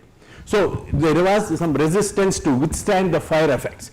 So fires can lead into significant damage and destruction. Higher the fire resistance, higher the resiliency of the structure. When you look at India, it is much worse, the fire problem. One of the worst records India has, 23,000 plus people die on an average in a year, based on the 5-year average statistics published by Geneva Statistical Institute. Even though India has significant population, if you look at it, it's still high, 1.7 people die per 100,000 population. Now, it's not just statistics, it's really happening. If you see that in Los Angeles wildfires, this is an eye-opener for US. In fact, immediately NSF opened up big fire grants because of that. So far they were resisting funding fire, right? Because they realized, the government realized that damage is too much. 12,000 houses were incinerated, or structures, for example, in that region, right? And then same thing happened a year before in Hawaii wildfires, right? So it keeps on going. These wildfires are a new phenomena, and you can see that it is not, okay, let me first talk about India. India as well, number of fires are happening. In almost a weekly, you have a major fire happening. Yesterday or day before, Delhi, a chemical factory, I think it was on the news. Now, Hyderabad, for example, the Charminar fire, very significant number of people died, 17 dead. Just before that, Calcutta, the hotel fire. And in some parts of India, Like we are trying to do some project. Where is Professor from IIT Bhubaneswar? So we are trying to do a project. Oh, okay. So in this, hospital fires are becoming very predominant in India a number of times, right? So so these fire problems, depending on the region, it's lot of societal conditions as well, or societal levels. It causes lot of things. Okay. Now, when it comes to buildings, I showed you. You can argue that UHPC most of the time is used in bridges and stuff. Recently, bridge fires are becoming much more common in the US, unfortunately. And you see number of bridge fires. These are, I'm talking about most critical bridges or most critical highways. For example, for those of you who were in the US, the bridge I-95, there were 2 times in the same highway. It has to be closed down for weeks, just like Delhi, Kolkata, Delhi, Bombay. Within months, we had another major fire on I-10, which I am going to show you here, right? This is outside of Los Angeles. And how the bridge fires happen, either an oil tanker hits the abutment or a pier. You design so much detailing, you put that for structural design, for earthquake, for wind, for blast, and some universities now teaching how to design for meteors hitting the earth, and somewhere else tsunamis, but we forget about this 4-letter word called fire completely, and we don't even treat it as an hazard. So in this case, right, so what happened was, and these days US is bankrupt almost, and they passed another law to make it quicker bankruptcy, just yesterday or last night. So anyways, in this case, what is happening here, as you can see here, so whenever there is a space like this, this is underneath, this is I-10 bridge outside of Los Angeles going from San Diego to Seattle. They rented it out. They rented out the space for storing old cars which to take out the parts, and also to store wooden pellets. We have Home Depot and stuff. They rented space so that, and a homeless person comes in, just it costs 2 cents. He lights, I don't know, then after that they called him mentally disturbed or something. So they just put in a matchbox, he opens it up, and by the time the fire department comes in, look, can you see the spalling in the column? I will just later quickly show you, whole about 80 columns, and the spans were completely destroyed within no time. Fires cannot be fought. Remember, this is the problem with the new concrete, which I am going to show. Even the firefighters are afraid of touching your new concretes when you don't make solutions. So the bridge, the highway had to be closed. It's just before, 1 day before Thanksgiving. For us, Thanksgiving is just like your Diwali, where everyone travels. So it becomes a major issue from, from the point of your transportation. So what do we do currently? We do a lot of things currently. It's not that we don't do. Building codes really have put in a lot of measures to overcome this. As I already mentioned, I will go to the next slide and show you. So if a fire were to happen, right, we need to put in so-called active systems, firefighting, and passive systems as well. What are active systems? This is how a typical fire grows in a building. You can see an ignition happens, fire significantly goes, then it becomes exponential, okay, this red line, and then after certain time either the fuel runs out, oxygen runs out. So then it cools down. So first of all, we design for this fire, the green line. All building codes design for certain kind of a time temperature curve which can happen in this building, which was applicable in 1990. 1919, not 1990. For 100 years we are struggling to change it. I was in a lot of committees, right? Oh my God, I think it's easy to pass a bill in the Parliament or the US Congress than in the code committees. Right? Believe me, I mean, you might think that, it's easy to pass, to get an approval. So still they changed almost, and they came back to the same thing. So there is so much lobbying. Now, so when this fire grows, so first of all, this is the curve we use, the green line. You might say that, it doesn't capture the faster rising temperature. That's what the problem is. The second thing, as you show, as soon as this fire happens, we keep handheld extinguishers in the US. You can fight the fire yourself. If not, sprinklers has to come in. After that, smoke detectors has to come in. After that, you need a compartmentation. That's when the structure really sees the pinching effect of the fire only here. First the walls, floors, your columns and beams will see the effect here. So this is passive fire protection systems. They don't need any sensors, anything. Active systems, all this needs some evacuation happens here. All this needs sensors. And firefighters has to come in here to have a better chance. I mean, they can come anytime. If they want to fight the fire, smaller it is, easier it is. When the fire is in one room, no big deal, it's piece of cake. 2 rooms, no problem. But half the floor spreads, little bit danger. Whole floor spreads, much more danger. If it is 2 floors, before, firefighters used to break the walls and enter the building. This was, we call it, there is 2 things for fire safety, pre-9/11, post-9/11. Pre-9/11, they would jump to save a cat, a dog, or anything. Your purse is left, if you tell the firefighter, you will go and get it. But now, they will try to move away as soon as, I tell them not to go into those buildings. This is a problem from life safety point of view, right? Big problem. Now, so fire is a major requirement. How do we do it? When it comes to structural systems, concrete structures, one thing I want you to know, when I talk about UHPC, I don't want to upset my colleagues here who are sitting, they're all UHPC or concrete experts. This is for concrete. I can say the same thing for new steels.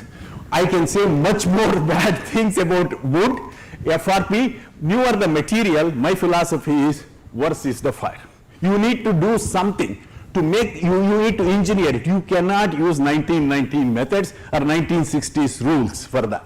So if you see here, what do? We put in, only things we do is, this is rebars, cover thickness, and the minimum dimension of a column or a beam. That's all current codes do in India, abroad, everywhere, okay? And what was the difference? I will show you. Older structures which were built in 60s, 70s, 80s, you had huge mass. Now you are trying to slimming down. Everyone wants to be models, including our beams, columns, we want to design these shapes. So when you want to do this, right, you think the performance is good? No, the performance won't be that good. So this is Indian code. I mean, not different from other codes very much. And this code, how it was developed. It was basically, this code was developed based on 1960, somewhere one test was done. Still, this is how fire ratings are developed. One test on a structural element, they go to the lab. It's not even done in a university. There is no third-party review.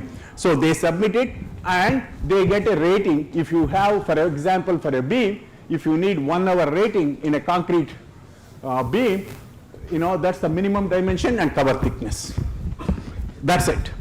Now, this is not good because our modern practices are different, lifestyles are different, our modern structures are different, our modern materials are. They were okay for 1960s, I would say. As I said, much of this is taken from there.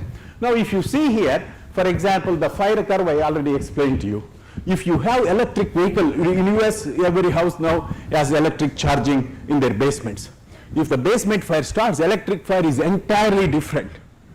What you releases, it releases oxygen, some of these batteries, so it fuels the fire, right? Our bridge fire is different, right? So from this point of view, you cannot apply, and it doesn't account for the load, it doesn't account for the restraint effects. Forget about it. We try to do so much detailing for creep and stuff. When the fire happens, we don't account for any of this. Now, that's what my modern buildings are taller, wider, and we have too many of them are coming up all around India right now, for example. And the second thing is, our architecture is different. Older architecture, what you need to have? You have a big hole, a small window in that wall. Now, everywhere it's completely glazing. And that glazing goes away at 600 degrees centigrade when the fire reaches, you saw in that curve. So oxygen enters in, it fuels the fire. And everyone, why do we need glazing? So that's what everyone is interested in, outside business than inside the room, in their offices. In fact, that's the most competition. You can hire, we hire people faculty, if they get the toffees, that's the benefit they get. So it's unfortunate. And fuel inside the room is much worse. My daughter, she must be shopping for her 51st dress. And we call ourselves sustainable. She teaches me sustainability. I grew up with 1 shorts, 2 shorts maybe in India when I grew up. If there is no rain, if there is no sun, next day I have to wear a wet clothes, in the rural village of Kodur. But today, what's happening? It's just press the button and the dress is here. I said, why are you buying this? Oh, daddy, it's on sale. Right? It's on sale. So all these dresses, my son has 20 pairs of shoes. Right? I mean, he wants to go into the gym right in the morning. So not now, he's studying medicine, is different. When he was home, what happens was he wears his shoes. Inside the home, he needs, which I never thought of, we have to wear sandals inside. Then he gets into the car, right, different. And because it's snowing, snowshoes is different. Goes to the gym, locker room shoes is different, right? And then plays 10 minutes of basketball, Nike. And Reebok you need for the 10 minutes of volleyball. So he comes back home and he wants to go to a party for dancing shoes is different. I never knew all this, I mean, what a lifestyle we are leading in this world, and sustainable. All these shoes, bad for me is my wallet is gone. That's okay, but much more that's my stress levels go up because everything comes to my room, my fuel loads are up.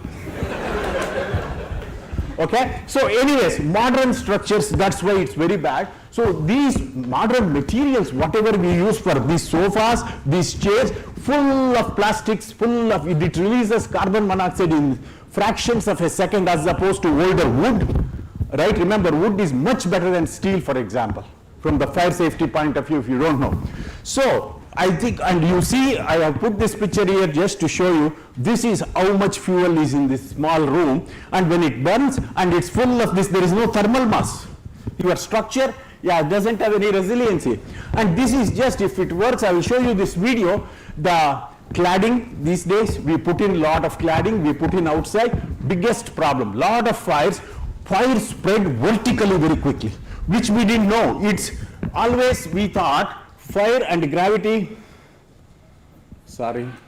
okay. Can you see how fast, this was not happening before. This is a building in Turkey where nice condos which were built, fires rise rapidly. This happened last week in Dubai as well, last week or 2 weeks ago, a major fire in Dubai. So they are changing all, because we are using a lot of this aluminum cladding composites, which was not used for architecture, right? Not for this. These days it's all how slim you are, how nicely you are looking, then internally not much strength. You know what I mean? So this is unfortunate. Now see, the fires, electric car fire will produce this. This is most recent work, electric vehicles. Whereas your standard fire, this rapid rise in temperature, remember, watch this, are the bridge fire. That damage is already done, though I think is there. Now, so our structural shapes. Look at this, we are slimming down, as I said. You all know that. With UHPC, your structural shape hardly has any thermal mass. Then, when it comes to materials, we have significant levels of R&D is happening. New materials, steel, concrete, wood. I already told you why we are using. 2 problems. One is faster degradation of strength with temperature. You can see in those curves, percentage of strength versus temperature.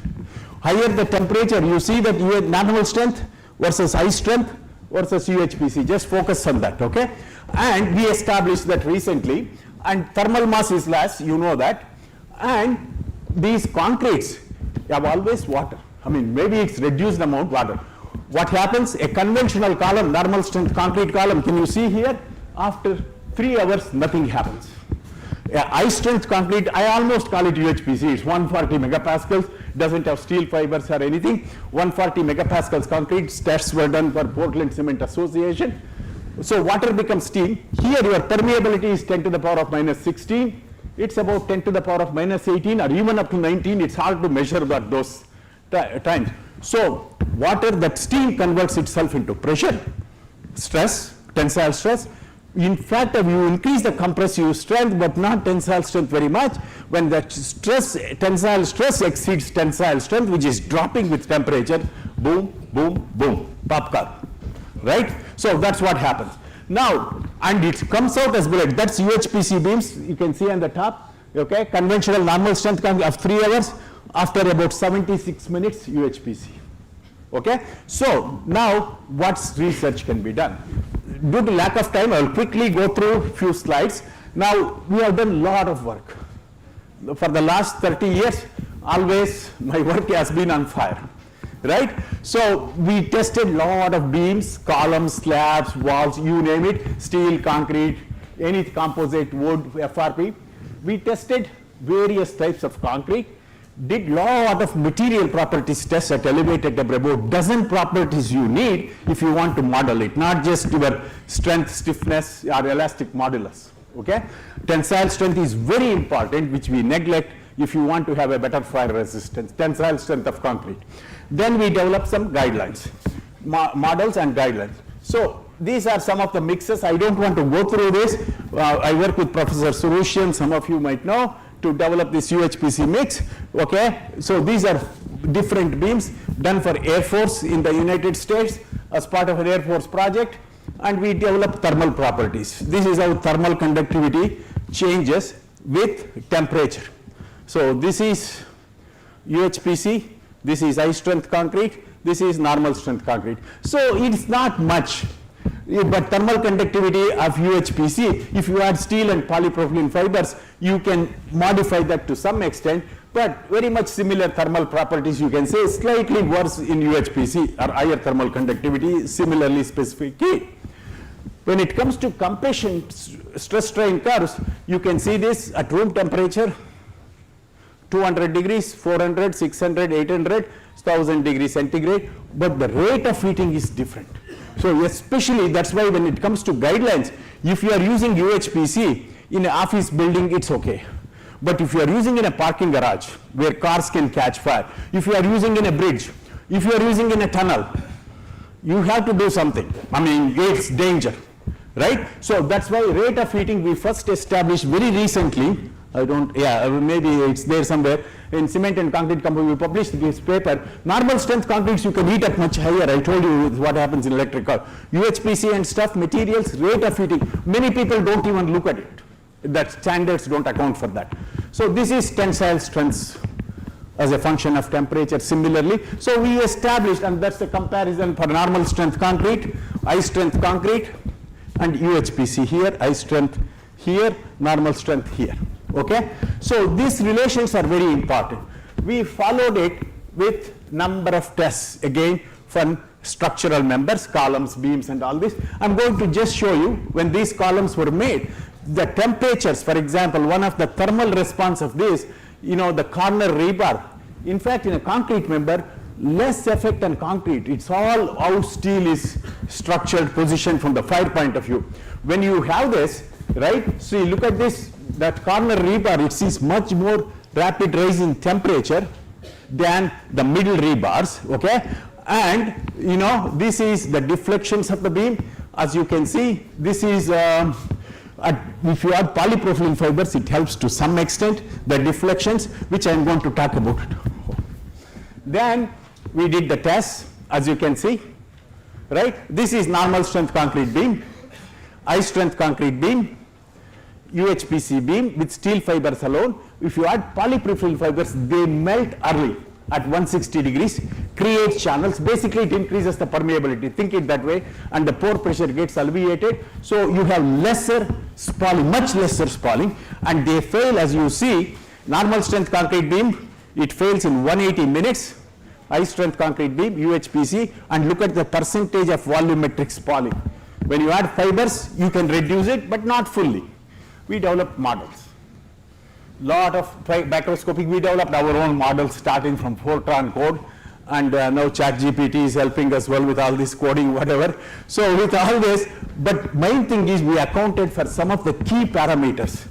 And as you can see in these models, to model how long the column or a beam can survive in a particular fire. That's the idea, right? And we use the material properties we developed.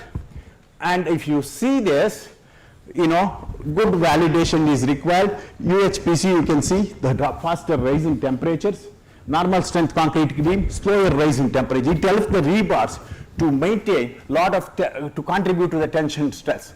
So normal strength concrete beam on the left hand side, it's the deflection. Here normal strength, high strength, UHPC with only steel fibers. But if you add it's the opposite.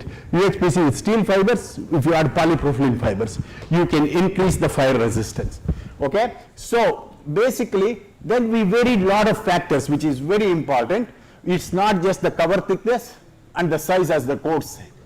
So you can quickly glance through this. Basically, I already explained to you, conventional concrete 48 megapascals, high strength concrete, okay, how long it takes for it to fail, right? And how much spalling happens. If you add polypropylene fibers, you can reduce, increase, you can, normal strength concrete beam, it's opposite, yeah, very less spalling, more, right? So the extent of spalling. Now, basically, effect of cross section, bigger the cross section it is, you get higher fire because more thermal mass is there, and so it helps to achieve higher fire resistance. And if you use bridge girders and stuff, recent project has been with Priestess Concrete Institute, these slender stems is a big problem. Any spalling there, it can happen. It will be just like steel. Okay, when it spalls off in that one, it does. In columns, if it happens, you tend to get biaxial bending. You design this column, axially column, at 15 minutes you have some spalling because of the huge fire increase in temperature, then you have to include, but currently we don't do that, right? So this is some of the I-shaped columns, rectangular sections, less of a problem than I-shaped sections. And effect of fire scenarios, for example, yeah, severe the fire, rate of heating, hydrocarbon fires are much worse if a tanker hits a bridge, right? And then you can see cover thickness. By increasing the cover thickness, you can optimize it, but you don't have much room in a UHPC member. In normal strength concrete member, maybe you have little bit room. You are losing the entire purpose of using UHPC because your section sizes are limited. So with cover thickness, more the cover thickness is better, only to some extent. So what did we do? We developed some innovative strategies. So first and foremost, one of the project objectives of this one with US Air Force is to remove the shear reinforcement in UHPC, which structurally we have done a lot of work, which you can do because of the higher tensile strength and steel fibers, you can, but not for fire.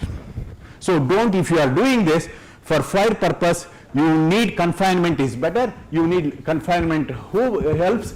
Fiber reinforcement, how much to add, polypropylene fibers, always throw in those fibers. It's not expensive.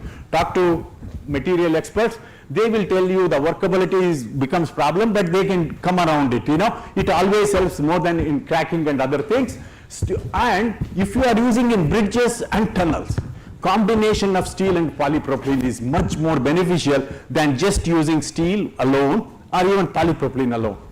Then you can do some of these things if you have an option, but Eurocodes and others, they recommend putting a protective layer. That works, but it increases the sectional dimensions, durability, lot of issues. So protective layer, mesh reinforcement, they can help. And we came out, in fact this paper is going to publish soon, is going to be some design recommendations, how much cover thickness you need. That's not an option a lot of times because of optimized design. If you do this, and what's the minimum dimensions for a beam like this? And what's the cover thickness? Some of the recommendations is both, whether if you have steel fibers alone or if you have polypropylene fibers also, combination. So, in summary, UHPC is an effective material to address sustainability, durability and other things, but I cannot say the same thing unless you engineer the system with some form of, but using codes won't help.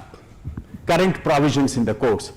Second thing, it's not just UHPC, remember, for those of you who have not seen other presentations, any material, if you change the microstructure with fly ash, GGBS and all this, fire becomes a problem. Similarly, I have a lot of data to show that.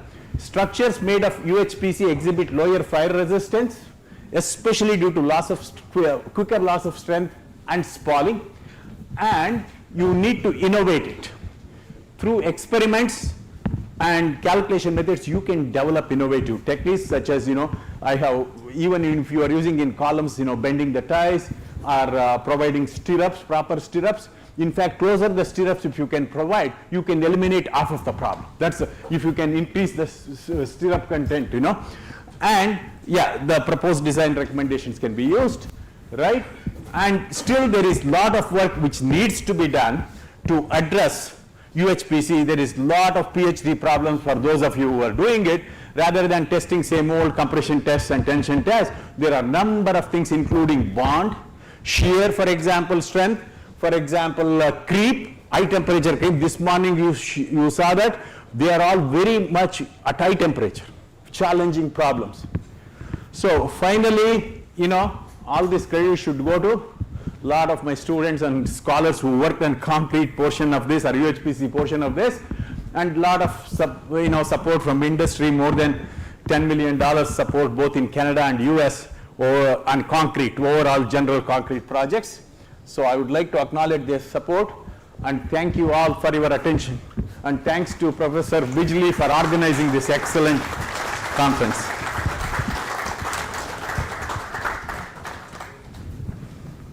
Thank you, Venkatesh, for your amazing talk.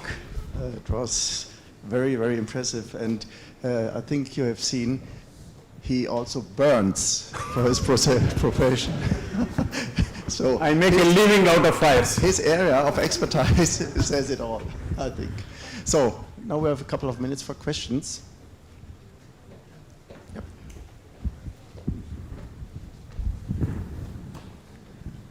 Excellent presentation, sir. So I just want to ask you, I am a practicing consultant in Mumbai. So whenever I advise my client, or when my clients used to ask me whether we can go for the UHPC for the proposed hotel project or not. So when I do some basic benefit to cost issue analysis of using the normal concrete versus the UHPC, and within the last digit itself, client told me let's go with the normal concrete. So considering the fire application and other benefits of using the UHPC as compared to the normal concrete, is there any thumb rule or any percentage how much it will cost? Like, I just want to understand.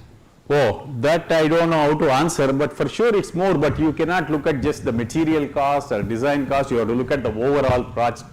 But you are not talking about the fire, right? No. By understanding the benefits of the UHPC, yeah. But to start with the initial investment for any project. Yeah. It's been very difficult to understand to clients to use this for the construction. Yeah. But the initial cost is high as compared to the normal conventional traditional concrete. Yeah. So is there any ballpark figure that, let's say 1:1.5 or 1:2, so that I just want to understand the preliminary ballpark figure, like how it will be. Yeah. Sure, I cannot directly give you an answer, it's more expensive, but you cannot look at just initial costs, because that structure might last 10 years in Bombay, especially corrosion, or 20 years, but whereas your UHPC structure might last double the time, right, 30 years. So you have to look at overall, and your material will be much less, and it's much more durable, it's more sustainable. So there are a number of factors, right? And even if there is a fire problem, let's say, you can add some polypropylene fiber, you can easily overcome it depending on the application. I wouldn't recommend for a major bridge without doing anything, right? Yeah. And any health monitoring tool going to be used or placed in the UHPC systems? Sure, definitely. A lot of bridges which are built with UHPC, it's being monitored, a lot of data being collected. Yes, in Canada, I was involved with this project. Anything you come to know about in India? Huh? In India, I don't know. A lot of experts here. Yeah. So definitely you can monitor. Yeah.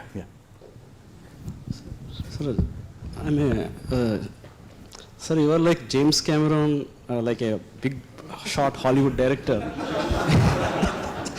and James Cameron has come up with a movie. Is coming up with a movie called Fire and Ash. In next December it will come. So we are all waiting.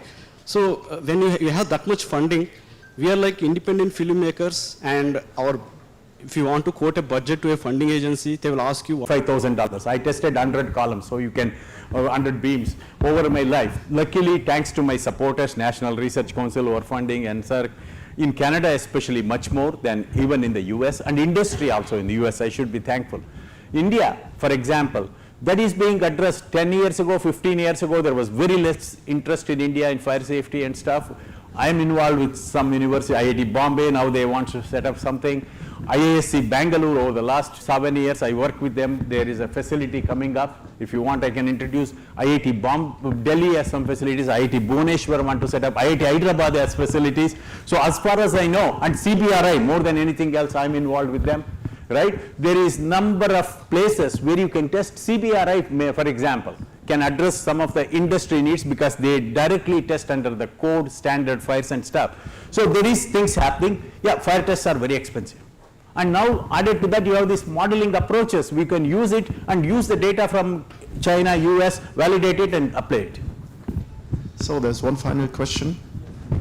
No, it's two questions. Okay, two questions. Yeah, what is that contributing for low fire performance in UHPC? What is that parameter? Yeah. So it's in simple terms, you are closing down all those pores. Remember, UHPC has less voids, so permeability is less. That's the problem in simple terms. One of the spalling, that's why pressure gets accumulated, converts into stress, just like your steam engine, right? The steam engine can pull 1 mile long train.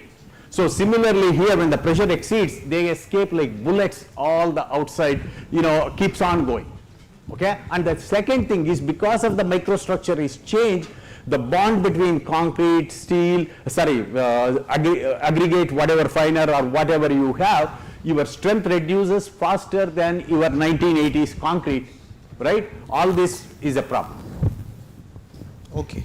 We have to go for intumescent and vermiculite, all these things combinations or no? Yeah, that's good, but who pays for it? It becomes expensive, right? So that's the problem. I think that's one of the solutions. You can put in mesh or outside some insulation. Yeah. So there is a need for those of you who are in industry to develop effective insulation materials for concrete. Going forward, we have to live with UHPC. So there is an opportunity there. Yeah, go ahead.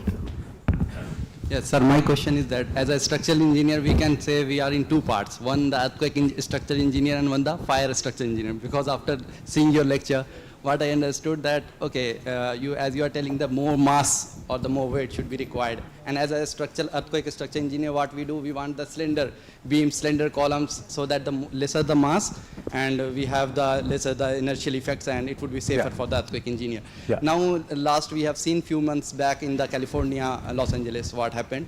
So there we see that's both simultaneously it's an earthquake prone area as well as the fire.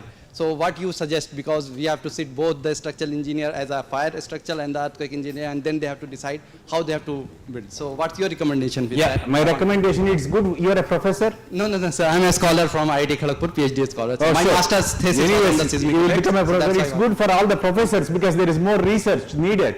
More problems are there. Yeah, that's, I think, combined effects of both, you have to look at it, as well as that's a good idea, right, to optimize it. So currently we are doing age-old prescriptive medicine, right? You don't drink anymore.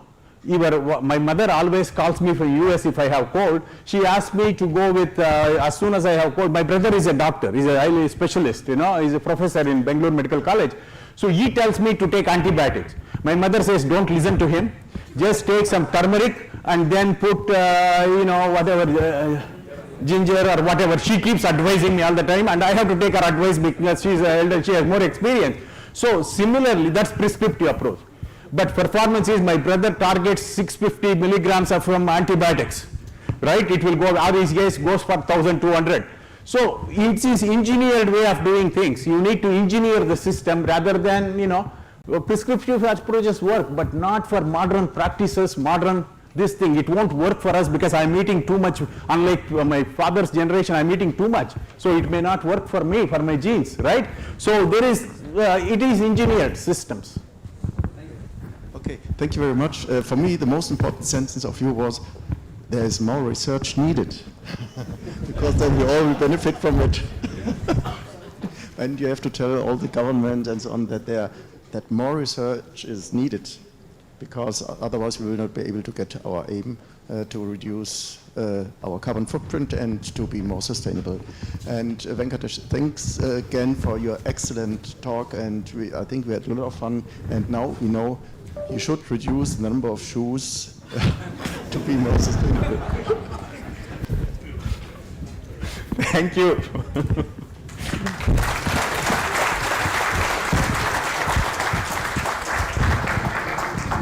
Thank you. Thank you, Professor Kodu, for that insightful and engaging presentation. Sorry. I now request our plenary chair, Professor Nowak, to present the token of appreciation to our plenary speakers. I kindly request Professor Nowak to come on the dais.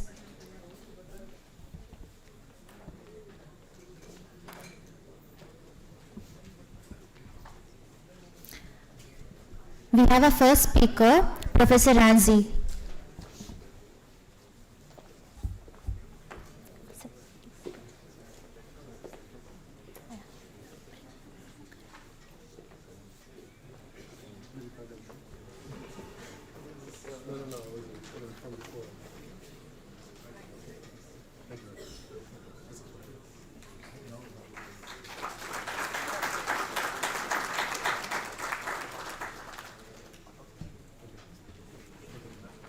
Next we have Professor Getu.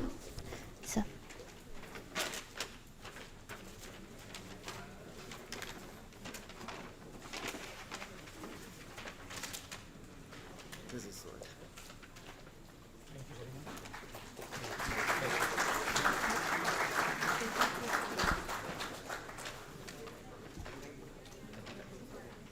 I request Professor Kodu to kindly come on stage.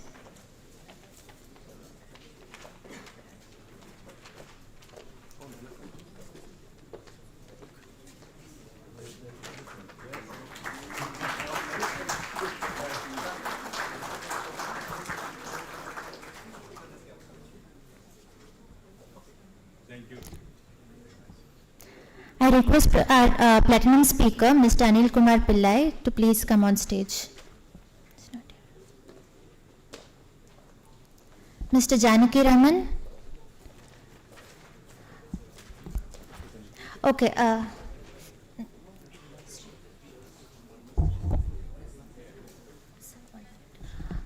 Now I request Professor Getu to kindly come on stage and present a token of appreciation to our plenary chair.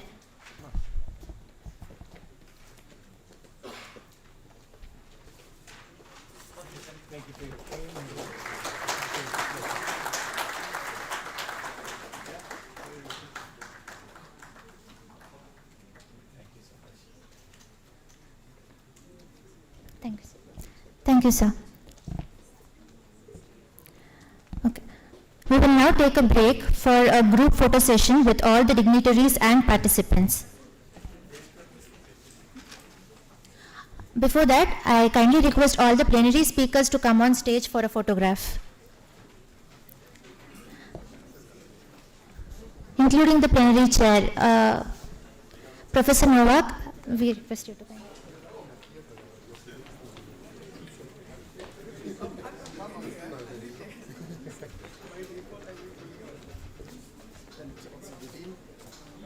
No, he is not here, I think.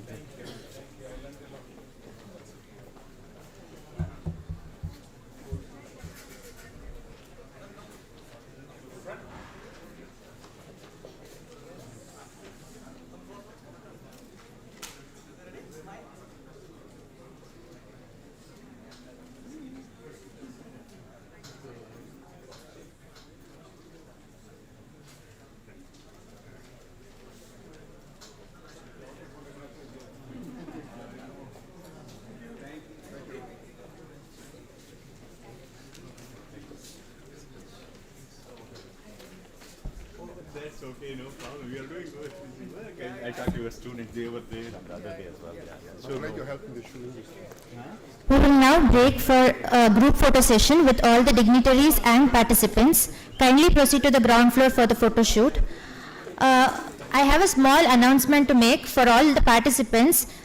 You have separate QR codes for both lunch and dinner, so please scan the respective QR codes for each of the session.